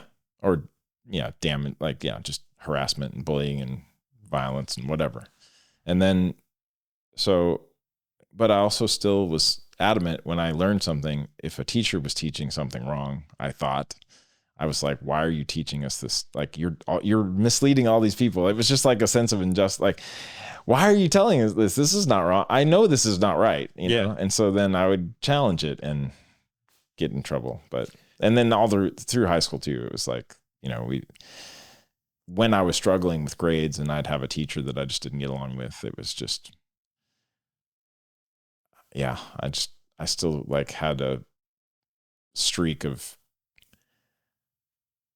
like, I don't agree with this situation.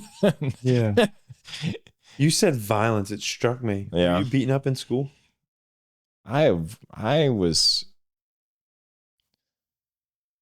spent a lot of time finding ways to escape, outrun, and hide from people that wanted to beat you up. Yeah. I was small enough to hide in the tires at the playground in elementary, kindergarten, I could run to the playground and hide inside the smallest tire of the tire buried in the ground play pieces that people couldn't get to me. So I'd spend a lot of time hiding there. And then I got bigger and I couldn't fit. So then I just got faster, or I was more creative about escaping people like trying to hurt me. What the heck? Yeah. So you serious? Yeah. Your whole playground time was spent holed up in a lot of tire? Times. Yeah. Or running from people or hiding from people. Yeah. Yeah. And it wasn't like tag. It was like, this person's going to physically assault me. Yeah. Some kid chasing me or wanting to beat me up or whatever. Oh my God. You're laughing about it. That sounds like a nightmare. It was a nightmare, but then eventually sometimes, it wouldn't be all the time, but like I knew where I could hide or how I could get away often. Oh my God. They weren't, snakes or wild animals, but yeah. They were better than the ranch beasts. Yeah. Sometimes. Yeah. But then I knew the teachers weren't going to help me. And so then, that just progressed till I got better at like just knowing that I could stop, drop, and roll, like just stop and drop when someone's chasing me, and that would send them flying. And quite often that ended us both in trouble because they would be hurt and I was involved, even though I was They would trip over you. Yeah. They would basically just trip because I got tired of running. They were about to catch me. So I would just ball up and they'd trip over me and then they'd be hurt and then I'd get in trouble. It's and like the beginning of your martial art journey. Yeah. That's like some really good martial art move. It's fantastic until you get in trouble and they go home with a like scraped knee and they get all the like, oh, that poor kid's hurt. And then they're like, I'm getting you later. Oh my God. But yeah, so like that was just continuous and up until probably the last year of high school, I think was the only year I didn't have like someone totally after me, but I don't even remember. Do you remember any of these people? No. That's not true. Some of them, yeah. I mean, I'm not asking you to name. No. I mean, like I was trying to think like, no, there's a few people like I remember vividly. And they're out there in the world and you know them. Yeah. Some, yeah. Like, you remember when you terrorized me? When and I quite a long time ago realized what forgiveness meant and how to let that stuff go. Yeah. Because it was so deeply in me. But that was also how I survived not being bitten by snakes. And, like I had a very strong predictive defensive mechanism of growing up around danger all the time. And so when that got to people, like, oh, that rock has a snake under it, and I now know that forever. Like, do not go. And so, the things that kept me safe were also keeping me trapped. And dealing with how to balance those things and not, well, yeah. Keeping you trapped, does that mean like you didn't look under rocks? And no, it just meant that like, even if the snake was gone and I knew that there was nothing under there, like scared of rocks, it would still carry with me. Right. Yeah. Or you build a distrust because you know that that's a possible danger. Yeah. And so then that carries over to people. And then you have those memories that are like self-reinforcing. They've forgotten 10 years later. They don't remember what they were doing. Yeah. They didn't know they were being terrible monsters to me in my mind. And I've kept them as terrible monsters the whole time. I'm like, I'm tired of carrying this stuff around. Yeah. Removing the shrapnel. And you didn't tell your mom or dad about all this stuff? I did sometimes, but it was like, well, that added burden. Or what were they going to do? Quite often it was like, they can't do anything. Yes, they're not going to come to school with you. And no, yeah. And what were they going to do? They were going to make it worse. And then they're not going to be there, like.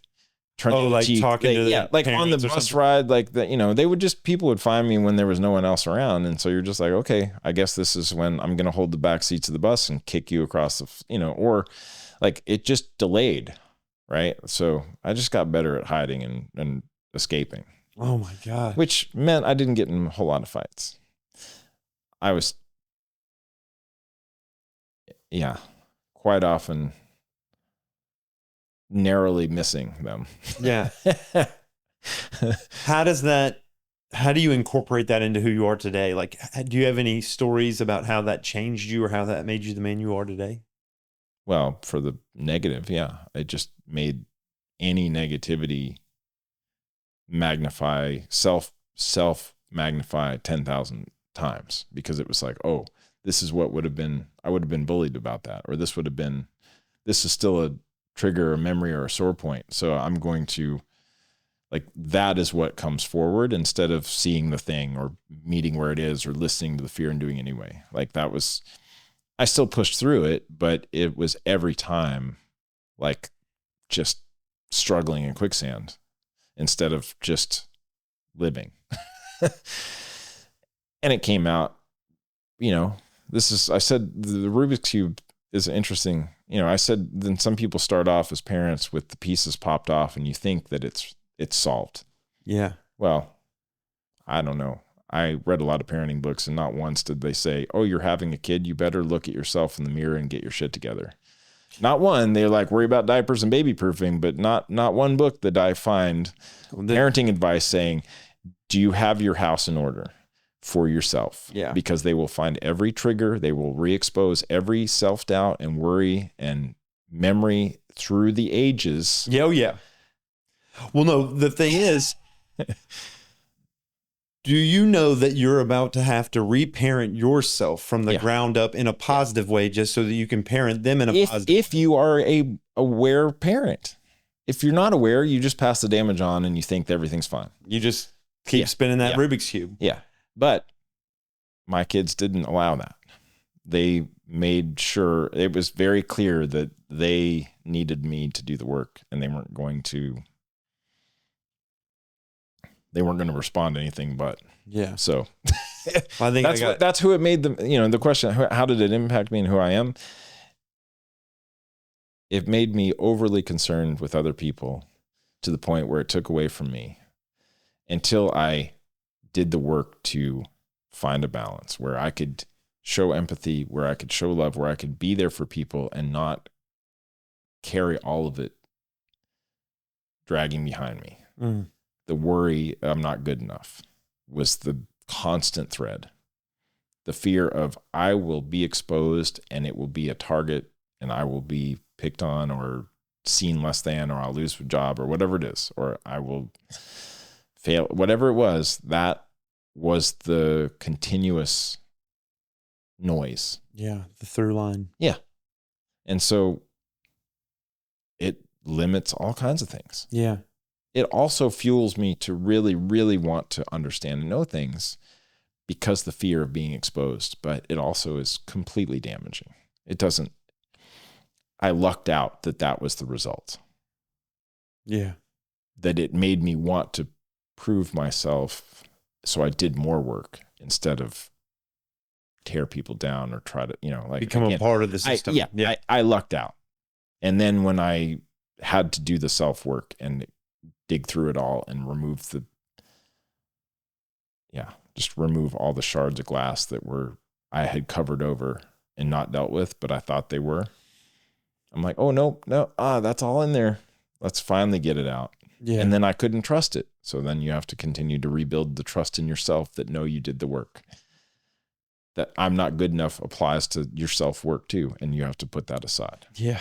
Oh, and so every day, then, you just keep progressing. But that's the way it affected me. The lucking out is that it made me continue to be curious because I was more afraid of being exposed to become a target for not knowing something. Mm-hmm.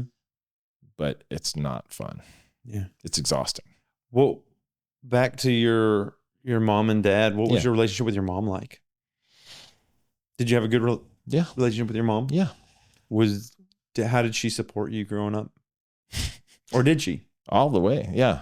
Oh, she was, I was where she was. I was on her horse if she had to work. If I was, in the garden when she was gardening, if I was wanting to go, she'd read Lord of the Rings or Narnia to me every morning before the bus when we had time, or for bedtime stories. And then when I wanted to be a dwarf and mine for rocks, she'd walk with me with my little pick and sit for hours in dirt, watching me dig holes, knowing full well that I was never going to build the mines of Moria, but she'd sit and read while I tried. Yeah. Every day for months, or like it's snowing out.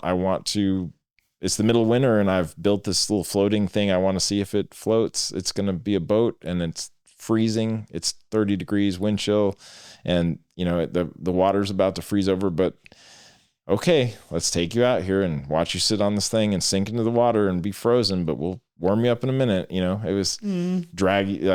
I told my friend this recently. I was watching some cartoon somewhere.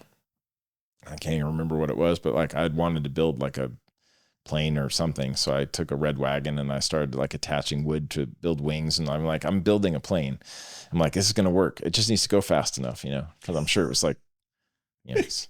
So Mom, you need to get on the 4-wheeler and pull me as fast as you can, drive as fast as you can, pulling me behind. And she's like, this is a bad idea, but we did it anyway.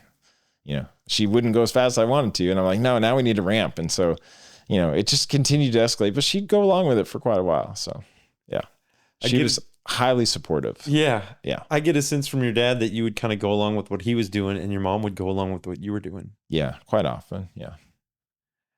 And that sounds beautiful. Yeah. To have someone kind of support the fanciful, imaginative, wild. Yes. Yeah. Like adventures of a child. Yeah. Desperately out of duct tape and cardboard Saturday morning to like make something from the He-Man show or whatever it was, like Inspector Gadget, whatever it was, like, off to the hardware store, whatever. Like she would give up whatever she could so that I had what I wanted or needed. What's her name? Marvell. Yeah. And when did she pass away? A few years ago. Yeah. So you had her in your life for a majority of it. Yeah. Yeah. That's wonderful. What was your relationship like throughout your life? Was it that same way? Yeah. Unlimited support. Yeah.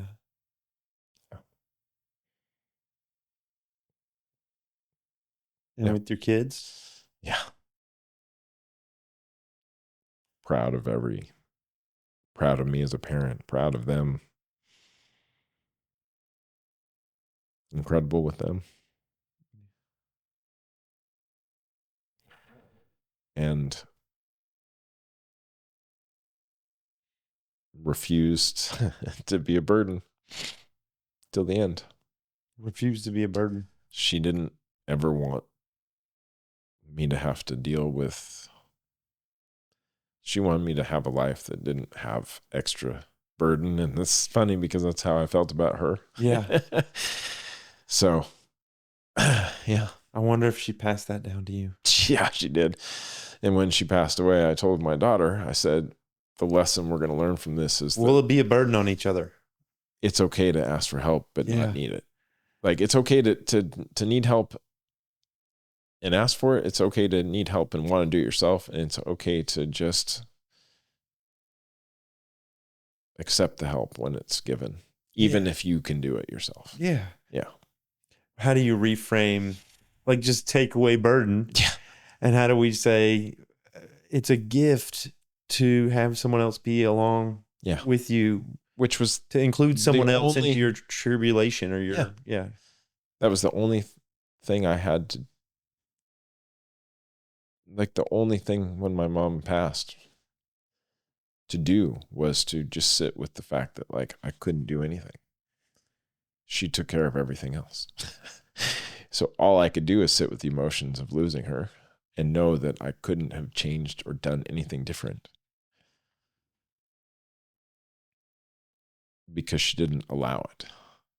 She didn't allow the joy of caring for her. Mm-hmm. She didn't allow me to go through she didn't allow anybody around her to know what was going on. And so she, in controlling it her way, she took away that opportunity for someone to help her anyway. Let that person decide if it's a burden or not. And so I think that's how she loved you. Yeah. Yeah. She so loved I couldn't you be mad at her about it. That's how she loved you. And yeah. And you wanted to be a part of the fragility and the vulnerability and the transparency and the honesty of her experience, so she wasn't walking alone, right? But hiding. But that was what she was trying to gift for me, and I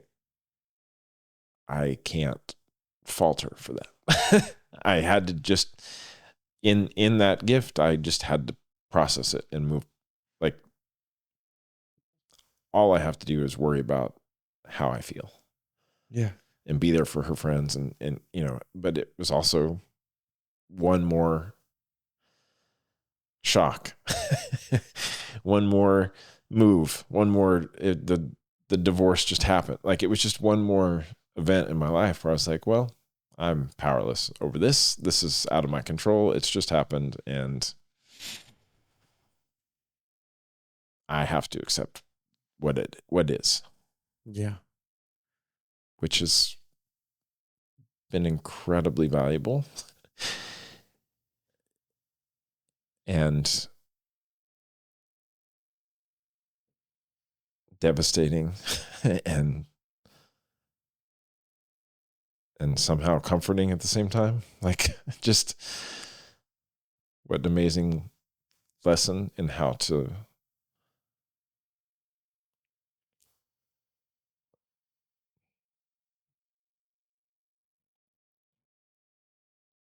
be accepting of the things that you can't control.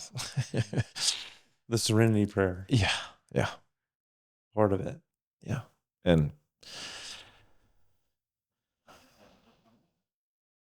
so my takeaway from it was that I'm going to appreciate it, but not pass all of it down. And that's why I said to my kids, I'm like, look, she didn't let us decide.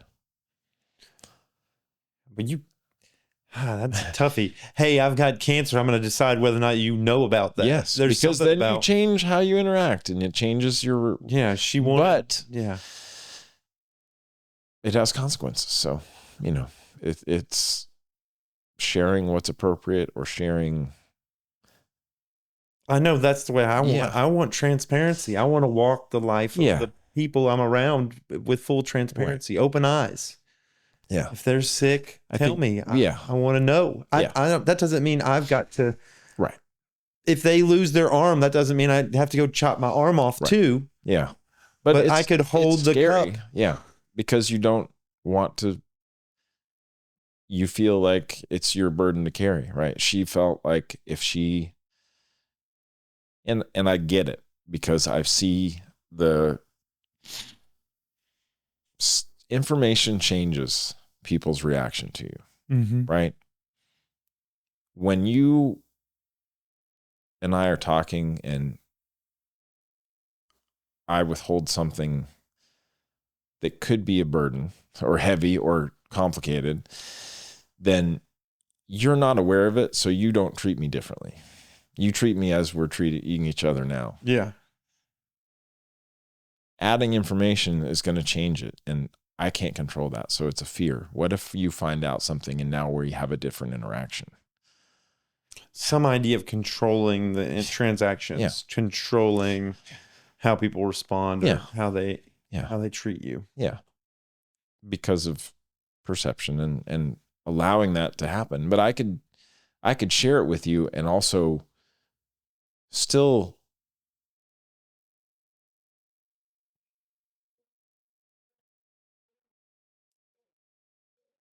it's still up to me to receive it and deal with it and to talk to you about it, right? The mature thing to do would be saying, hey, I've got cancer. This is how I want to live. This is what we're doing. I can't say don't worry about me, but you will worry about me. But here's what you're going to worry about. Yeah. Worry about the things I want to worry about with you. Right? Like, I want to go see people. Yeah, but like, I can receive it, right? Like, you can be worried and I'm like, I can't make you worry less, but I can say, let's go spend time at the movies and not like, I can invite you to be the way I want us to continue. Yeah. To continue living. Yes. Yeah. And not live a life of, the death is happening. Right. But no, let's keep making memories. Let's keep living. Let's keep investing in each other. But that's, you have to go through that interaction, and it could be exhausting, or it could be, who knows, right? Some people are going to change. They just are. It's going to be a different interaction. And I get wanting to protect people from having to deal with that. Especially if you feel like someone's going to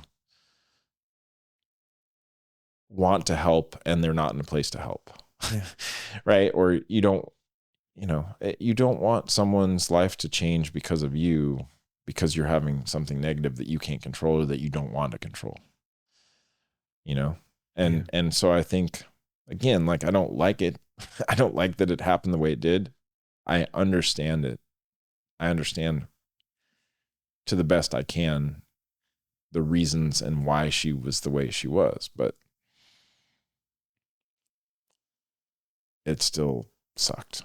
It's still, but I have to decide, okay, well, how does that work? And then now, I'm going through the same kind of thing. Not necessarily sickness, but with divorce and a relationship ending. That's, how do you interact with people that don't know? How do you interact with shared friends? Like, there's a lot of crossover in this process of also just dealing with people's own responses to what they think divorce is, or ending a relationship looks like. I don't want that input. Yeah. We're doing it the way we're doing it, and it's going to be the way we think best. And everyone else's response, including my dad or anybody else, they have their own concept of what that looks like or their own experience with it. Mm-hmm. And they're all going to they're going to have a reaction. But my responsibility is to not try to stop them from having the reaction, but it's to not accept their reaction as the way I should be feeling. Right. This is a perfect segue into the third thing. The first thing we talked about was this feeling of being another, or an outsider, or excluded, or in some way separate. And the second thing is like parenting and family, which we've delved pretty deep in there, and we will continue to, because it's mapped over. Hard to everything. Get out of it. Yeah. It's everything. Yeah. Primary condition occurs in the home, right? And I'm still in a home. Yeah. I'm just primarily conditioning someone else. Right. And it reminds me of this story, or this poem, or this saying that children are watching their parents grow up too. Yeah. Which is an interesting way to think. Or self-domestication, right? Like it's a... And the third thing is kind of where we've stumbled into now, this idea of definition, redefinition, transformation, starting over. Yeah. And so it seems like you're in a place now of redefining who you are and what your life looks like. Yeah. And I'm not afraid of it because I've been there before. When you look back on your life, what have been the definitions of Brad? Can you think of like a handful of them? Or I hid things and limited the audience of who I was for survival, for trying to fit in, or for just trying to not bring attention. So was it sneaky? That's not a good word. No, but the word, it was, like you were secretive, or you were reserved and quiet. Yeah. And shy, and not, it just, my self-confidence and worry and feeling like whatever I did was going to make me a target just ruined a lot of chances for living. That was like a first definition. Yeah. And then what was your next definition? Seems like you went into theater and into computer science and some of these areas. Artist was where I tried to hide. Artist was your next definition. Yeah. But it was still a hiding. That was always it was the thing that I continued to do, but I felt like I could define myself as it and hide in it. Say more about that. Because it is a way, it's a shield. You don't have to tell people why you are a certain way. I'm an artist. So that creates a expectation and a barrier, and you can control it. Oh, I'm a painter. I'm a thing. It's a definition. It's a concept. It's people are afraid of it and they're not good at it. It's a weapon. It's a way to express things and hide within those things that you don't want to share out loud. You can hide in the dark in the theater and just run the lights, and you can be behind the scenes and not on stage. Even though my personality was one that would have been on stage, but I hid that away because it was safer. And then I was that until I had a kid. Until I was artist and hiding within that shell of what I did was who I was. And that was good enough. That the work was so much of what I put energy into that was who I was. Yeah. I don't need anything else. We weren't religious. I wasn't spiritual. It was just, this is what I am. Artist. Yeah. And then what was your new definition when you had kids? And teacher too, but like, it was not like, I could teach, but I was trying to maintain this thing. Yeah. And then when you have a kid, because, and how I met you, when we decided to break societal norm and be a stay-at-home parent. Yeah. Instead of the wife at home and the man as the bread keeper, and you go and there's a large part of the world that thinks that is against God and sin to be a man at home to raise your kids. And at the same time, you are misunderstood in public, or you think, oh, look at, you're praised for basically just doing nothing. Like, oh, you're at the grocery store. Oh, look, dad's helping mom, like whatever. There's this societal concept. Mm-hmm. And so like suddenly I was no longer my work. I was hiding in the job of parent. But I was not able to do that easily because I was picking the job as parent in a situation that was not normal. So you can't hide when you're the only one at the park where all the kids are playing with you because you're the only dad there, and all the moms are like, why are my kids playing with this guy at the park? Yeah, the moms are always a little bit. It depends on what part of the city. Dad, yeah. Or you're at the park with a bunch of nannies, and they don't care because it's their job. Yeah, they're like, whatever, man, I don't care. Depends on where you were and what their relationship was. But so then suddenly it's not. You can't hide. Like you're out on the stage, but you're also, that you're responsible and there's extra pressure. And so, and also I just wanted to, it was a better fit. So I'm like, okay, again, like, I don't care what the world says. This is what we're doing. This is our family choice. And this is the best one for us. And I'll figure it out. But becoming it was just my shift in focus was to be a great parent. And so then there's this extra pressure on top of already not fitting in. Like, now I've picked a thing where you can't hide because you're like at a park with a baby and trying to change the diaper and it's screaming. Like, there's just a tension and noise and chaos. And you're like, well, here I am. This is it. Yeah. And then by the second kid, you're like, oh, this is easy. I got this. Like, I felt comfortable in my title as parent that I could hide. But that first year was incredibly hard because I was removing the identity of artist. Then I was no longer. What do you do? Oh, I'm a parent. But what was I still doing? I was still helping people and doing all this other stuff. And so I didn't want to get into it. So I just like, well, here's the new label. Switch hats. Dad. Yeah. Stay at home dad, parent, whatever. Yeah. Yeah. New label, new role, new responsibilities. This is the thing I'm going to be best at. And this is what I'm going to put my energy into. And you just continue to lose yourself, or you never found yourself, or you never allowed yourself to be who you were because you were hiding under one label and you switched it. Yeah. And then your kids come out and shine light in all the dark places and go, hey, you did not finish fixing this. You hid from all of this. You are still in there and you didn't deal with it. Good luck. They invite you into your work. Yeah. Your men's work. Yeah. Or for your human's work. Survival of self. Yeah. Finding self. And now 19 years on with losing a parent who you knew was always had your back no matter what. There was a gap of love, like a loss of stability, of anchoring. Yeah, losing your mom. Yeah. And then realizing your kids are growing and they need to be allowed to grow. Self-differentiation. Yeah. And also going, well, who are you now? Yeah. New definition. Am I still teaching?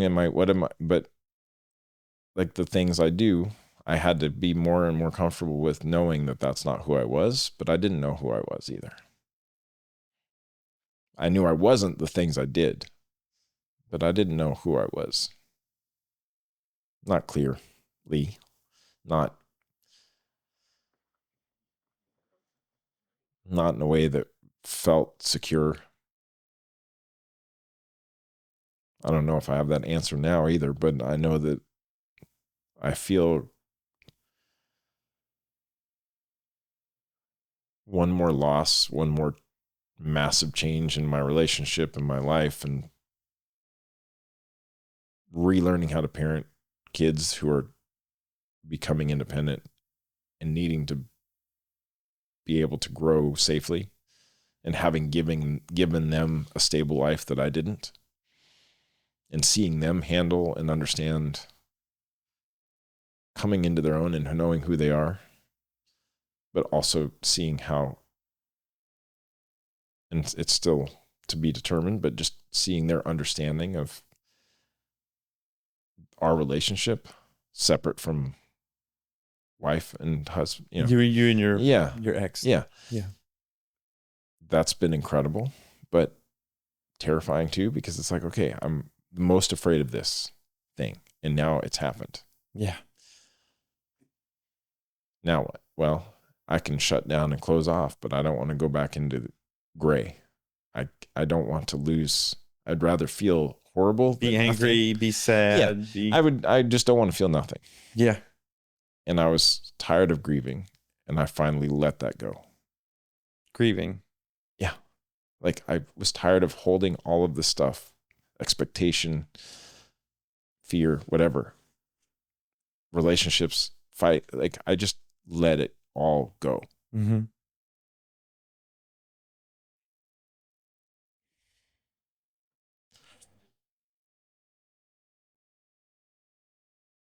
And you connect with people.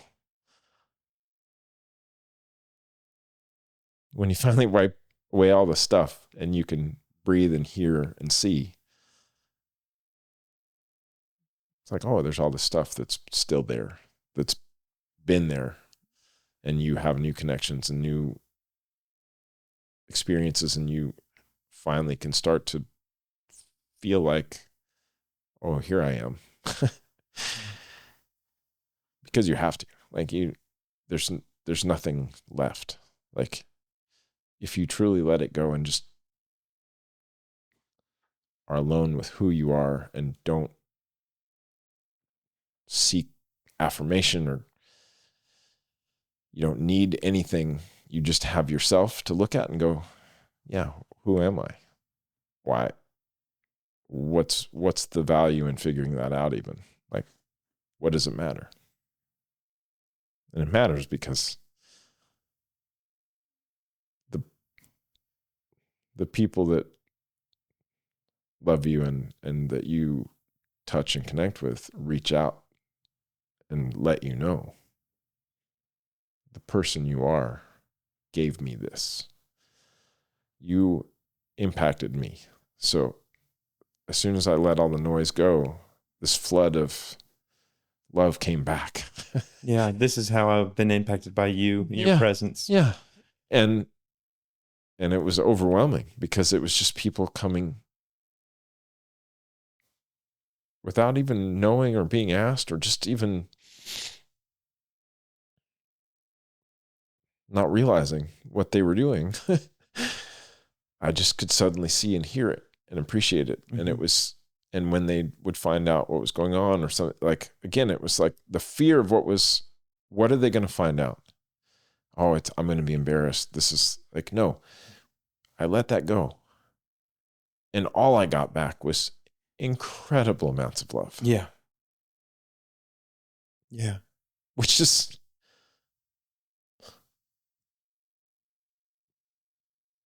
why I did it, because I knew I didn't want to repeat what my mom did.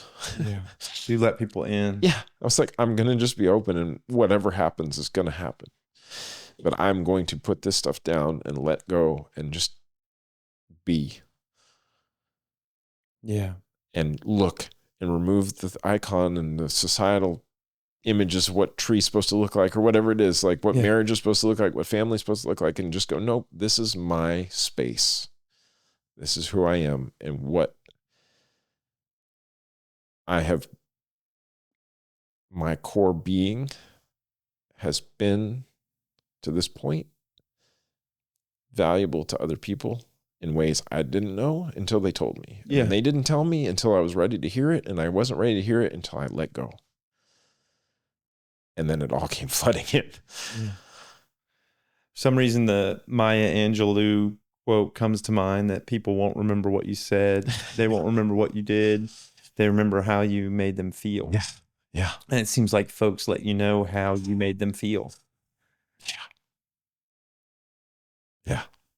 And then that kind of gave you an awareness to your impact on the world and the people in it. Yeah. And how they held you. Yeah. And it let me be there for people that needed me in ways that I could never have been before. Mm-hmm. And the timing of some of these things is unbelievable. Like I look at the things that have happened in the last 6 months in my life, and some of them are like the best novelists couldn't have written this stuff. Like it would have been like no one would believe this. And it was all happening anyway. I would have just been completely blind to it. Yeah. It would have been so noisy in here, I would have missed it, or I wouldn't have trusted it. I would have not double checked. I wouldn't have looked. I would have run away from it or shut it out or mishandled it. Yeah. Or just missed it completely. And I just refused. I refused to allow myself to do that because I don't want to live anymore going forward missing those things that are just easy to see when you're not injuring yourself with thoughts and words and hurt and what if and future plans and all living in the past and nostalgia and fear in the future, or wishes and wants of things and mourning the things that aren't. It's gone in that moment. All those things just are gone. And I can hang on to those dearly because like that was what was supposed to be. Or I can just go, nope, it's over. That's gone. What is? Some way of being here now. Yeah. Mindfulness, but not like that. That requires effort to try to be, this is truly letting go. Yeah. Like I don't need a practice or I thought martial arts would help fix that in me. Mm-hmm. And it didn't. It was another way to put a label, but not, I was still closed off to the things that it was giving me. Yeah. Or whatever, like all of it. Just, yeah. For me, I was hanging on to things that I needed to put down and let go. And when I was forced to, and when I just felt like I couldn't do anymore, I just got it out. I let it go. And what was there when the noise went away are some of the most incredible, deeply life-saving relationships and connections that I didn't even know could exist. And that's what my life is at this moment we're talking. There are things in my life that are so unbelievably nourishing and loving and connected to who I felt like I was when I was a kid digging holes in the ground with my mom. Yeah. And the artist trying to create, and the teacher teaching, and the parent. And all of those labels are unimportant, but it's who I have continued to be, like reignited full blast. Like, yeah. I just feel like I feel like myself for the first time, maybe ever. I think it's so beautiful. And for a while now, I've had this idea of in Buddhism, I hope I get this right. Well, if you don't, it's a fail. Fails, yes. On the way to enlightenment, there's this idea of no self, not K-N-O-W self, N-O self, like an emptiness. Yeah. And when I hear you say letting go, I think about letting go of all the ideas of me. Yeah. All of them that I picked up along the way, these definitions. Expectations. And there's something around perpetual redefinition in a discovery of this moment now. Yeah. How am I now? Yeah. How do I meet this now? As opposed to just like that tree. Yeah. Do I meet now? Do I stamp now out? Oh, tree. Yep. Stamp it out. Yeah. How do I now? Oh, I learned how to now before. I just before now. No, I'm going to relook at it and go, no, this is what it is. Yeah. And I can take away all that, the no self, emptiness, and meet the present moment with the present me. Yeah. The no. Yeah. And the harder you dig for it and search for it and try and sit, and I'm going to be mindful, the further away it escapes, the further away it goes, the further you flail and sink and push yourself out to sea. Yeah. It's effortless efforting. Yeah. There's this idea of you can't will something into existence. And then you probably have to have a bunch of experiences to get there. The hero's journey, it happens inside, but you're exposed to the world outside and the people along the way that allow you to have that inner experience. Yeah. Which has been the gift of the people that are in my life. Yeah. And that showed up unknowingly right when they needed to. Wow. Yeah, we're getting close to landing the plane because we're a little bit over 2 hours or well over 2 hours. And I think I'd like to go for just a little bit into the last thing, and that's like spirituality and mysticism and philosophy. Like, how do you through this whole journey, because you said you weren't very religious or spiritual, and yet this discussion is saturated with what I perceive to be spirituality. Yeah. I continue to relook at what I was certain of,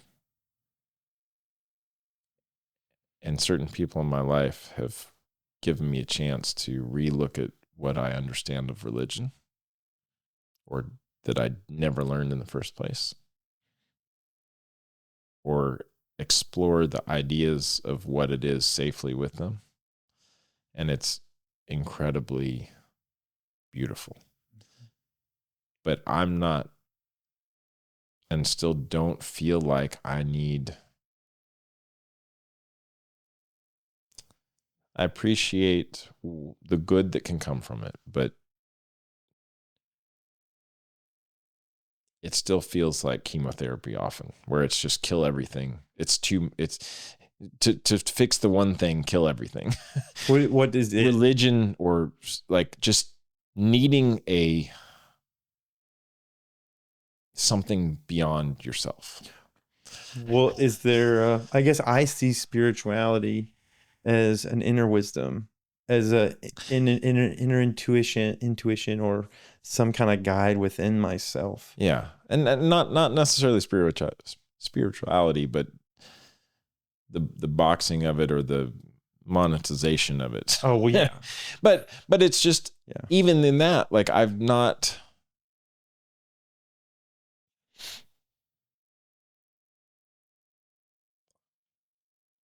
happy to, when it's presented, explore it, but I don't seek it out, and I don't discount the good it can do, but I also am wary of it being the catch-all. Yeah. And it gets even just the label for me tends to, because I know what I've hidden myself in, artist, people hide within labels of like religion, spirituality. Yeah. They called it spiritual bypassing. Okay. Yeah. And so it's like, I typically just don't think about it very much because I don't have a way to know. Yeah. And people that are so certain about whatever it is, I go, I don't know. I don't know. I can't be that way because I've spent my whole life believing that there's another answer or looking for something else. Yeah. And not looking for something else because I'm searching and desperately needing to fill something up or fix something. It's just because I'm like, I know in every other part of my life, there is always more information than what I have now. And even from the start of this conversation to now, I'm a different person. I've changed just having this conversation with you. Yeah. And so to attach my identity to something, even if it's just energy in the world, however it is you want to describe it, it just isn't something that is where my brain goes. Right. And, I think some people it is. And I really appreciate the people in my life, including my mom, who believed in something bigger, but didn't let it rule their life. Mm. They were accepting that there is something greater.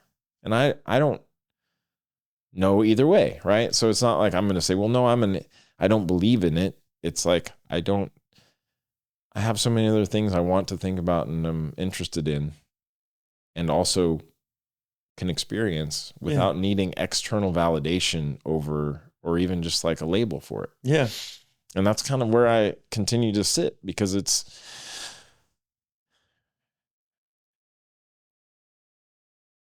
I've just known too many people and met too many. I've had too many experiences that color it in a way that I don't want to deal with the labeling of things. Yeah. Because it's individual reality. Yeah. I posted something the other day. I'm like, everything's made up, so make yours the best. Make it the best version that you want. Yeah.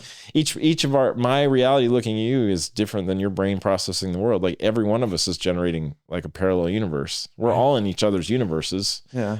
I'm not in your universe and you're not in mine, because my brain is seeing and hearing and you create me in your mind. Yeah. Yeah. Yeah. And so like just that concept is like, yeah, so there's a billion universes. Yes. Oh my God. That's that map. There's a ton of maps. There's a bunch of universes. Yeah. And we're all creating each other. Yeah. When we see them. Yeah. And it's always slightly late. Yeah. It's as fast as light can get here in sound. Your history. Yeah. In my mind. Yes. As I create you. Yeah. So like those like just the. No, you're a philosopher. For sure. But yeah, so like that's where I sit with it, is that it's interesting, but I'm content with being aware that I don't know and I won't know, and I don't need to try to validate that. Yeah.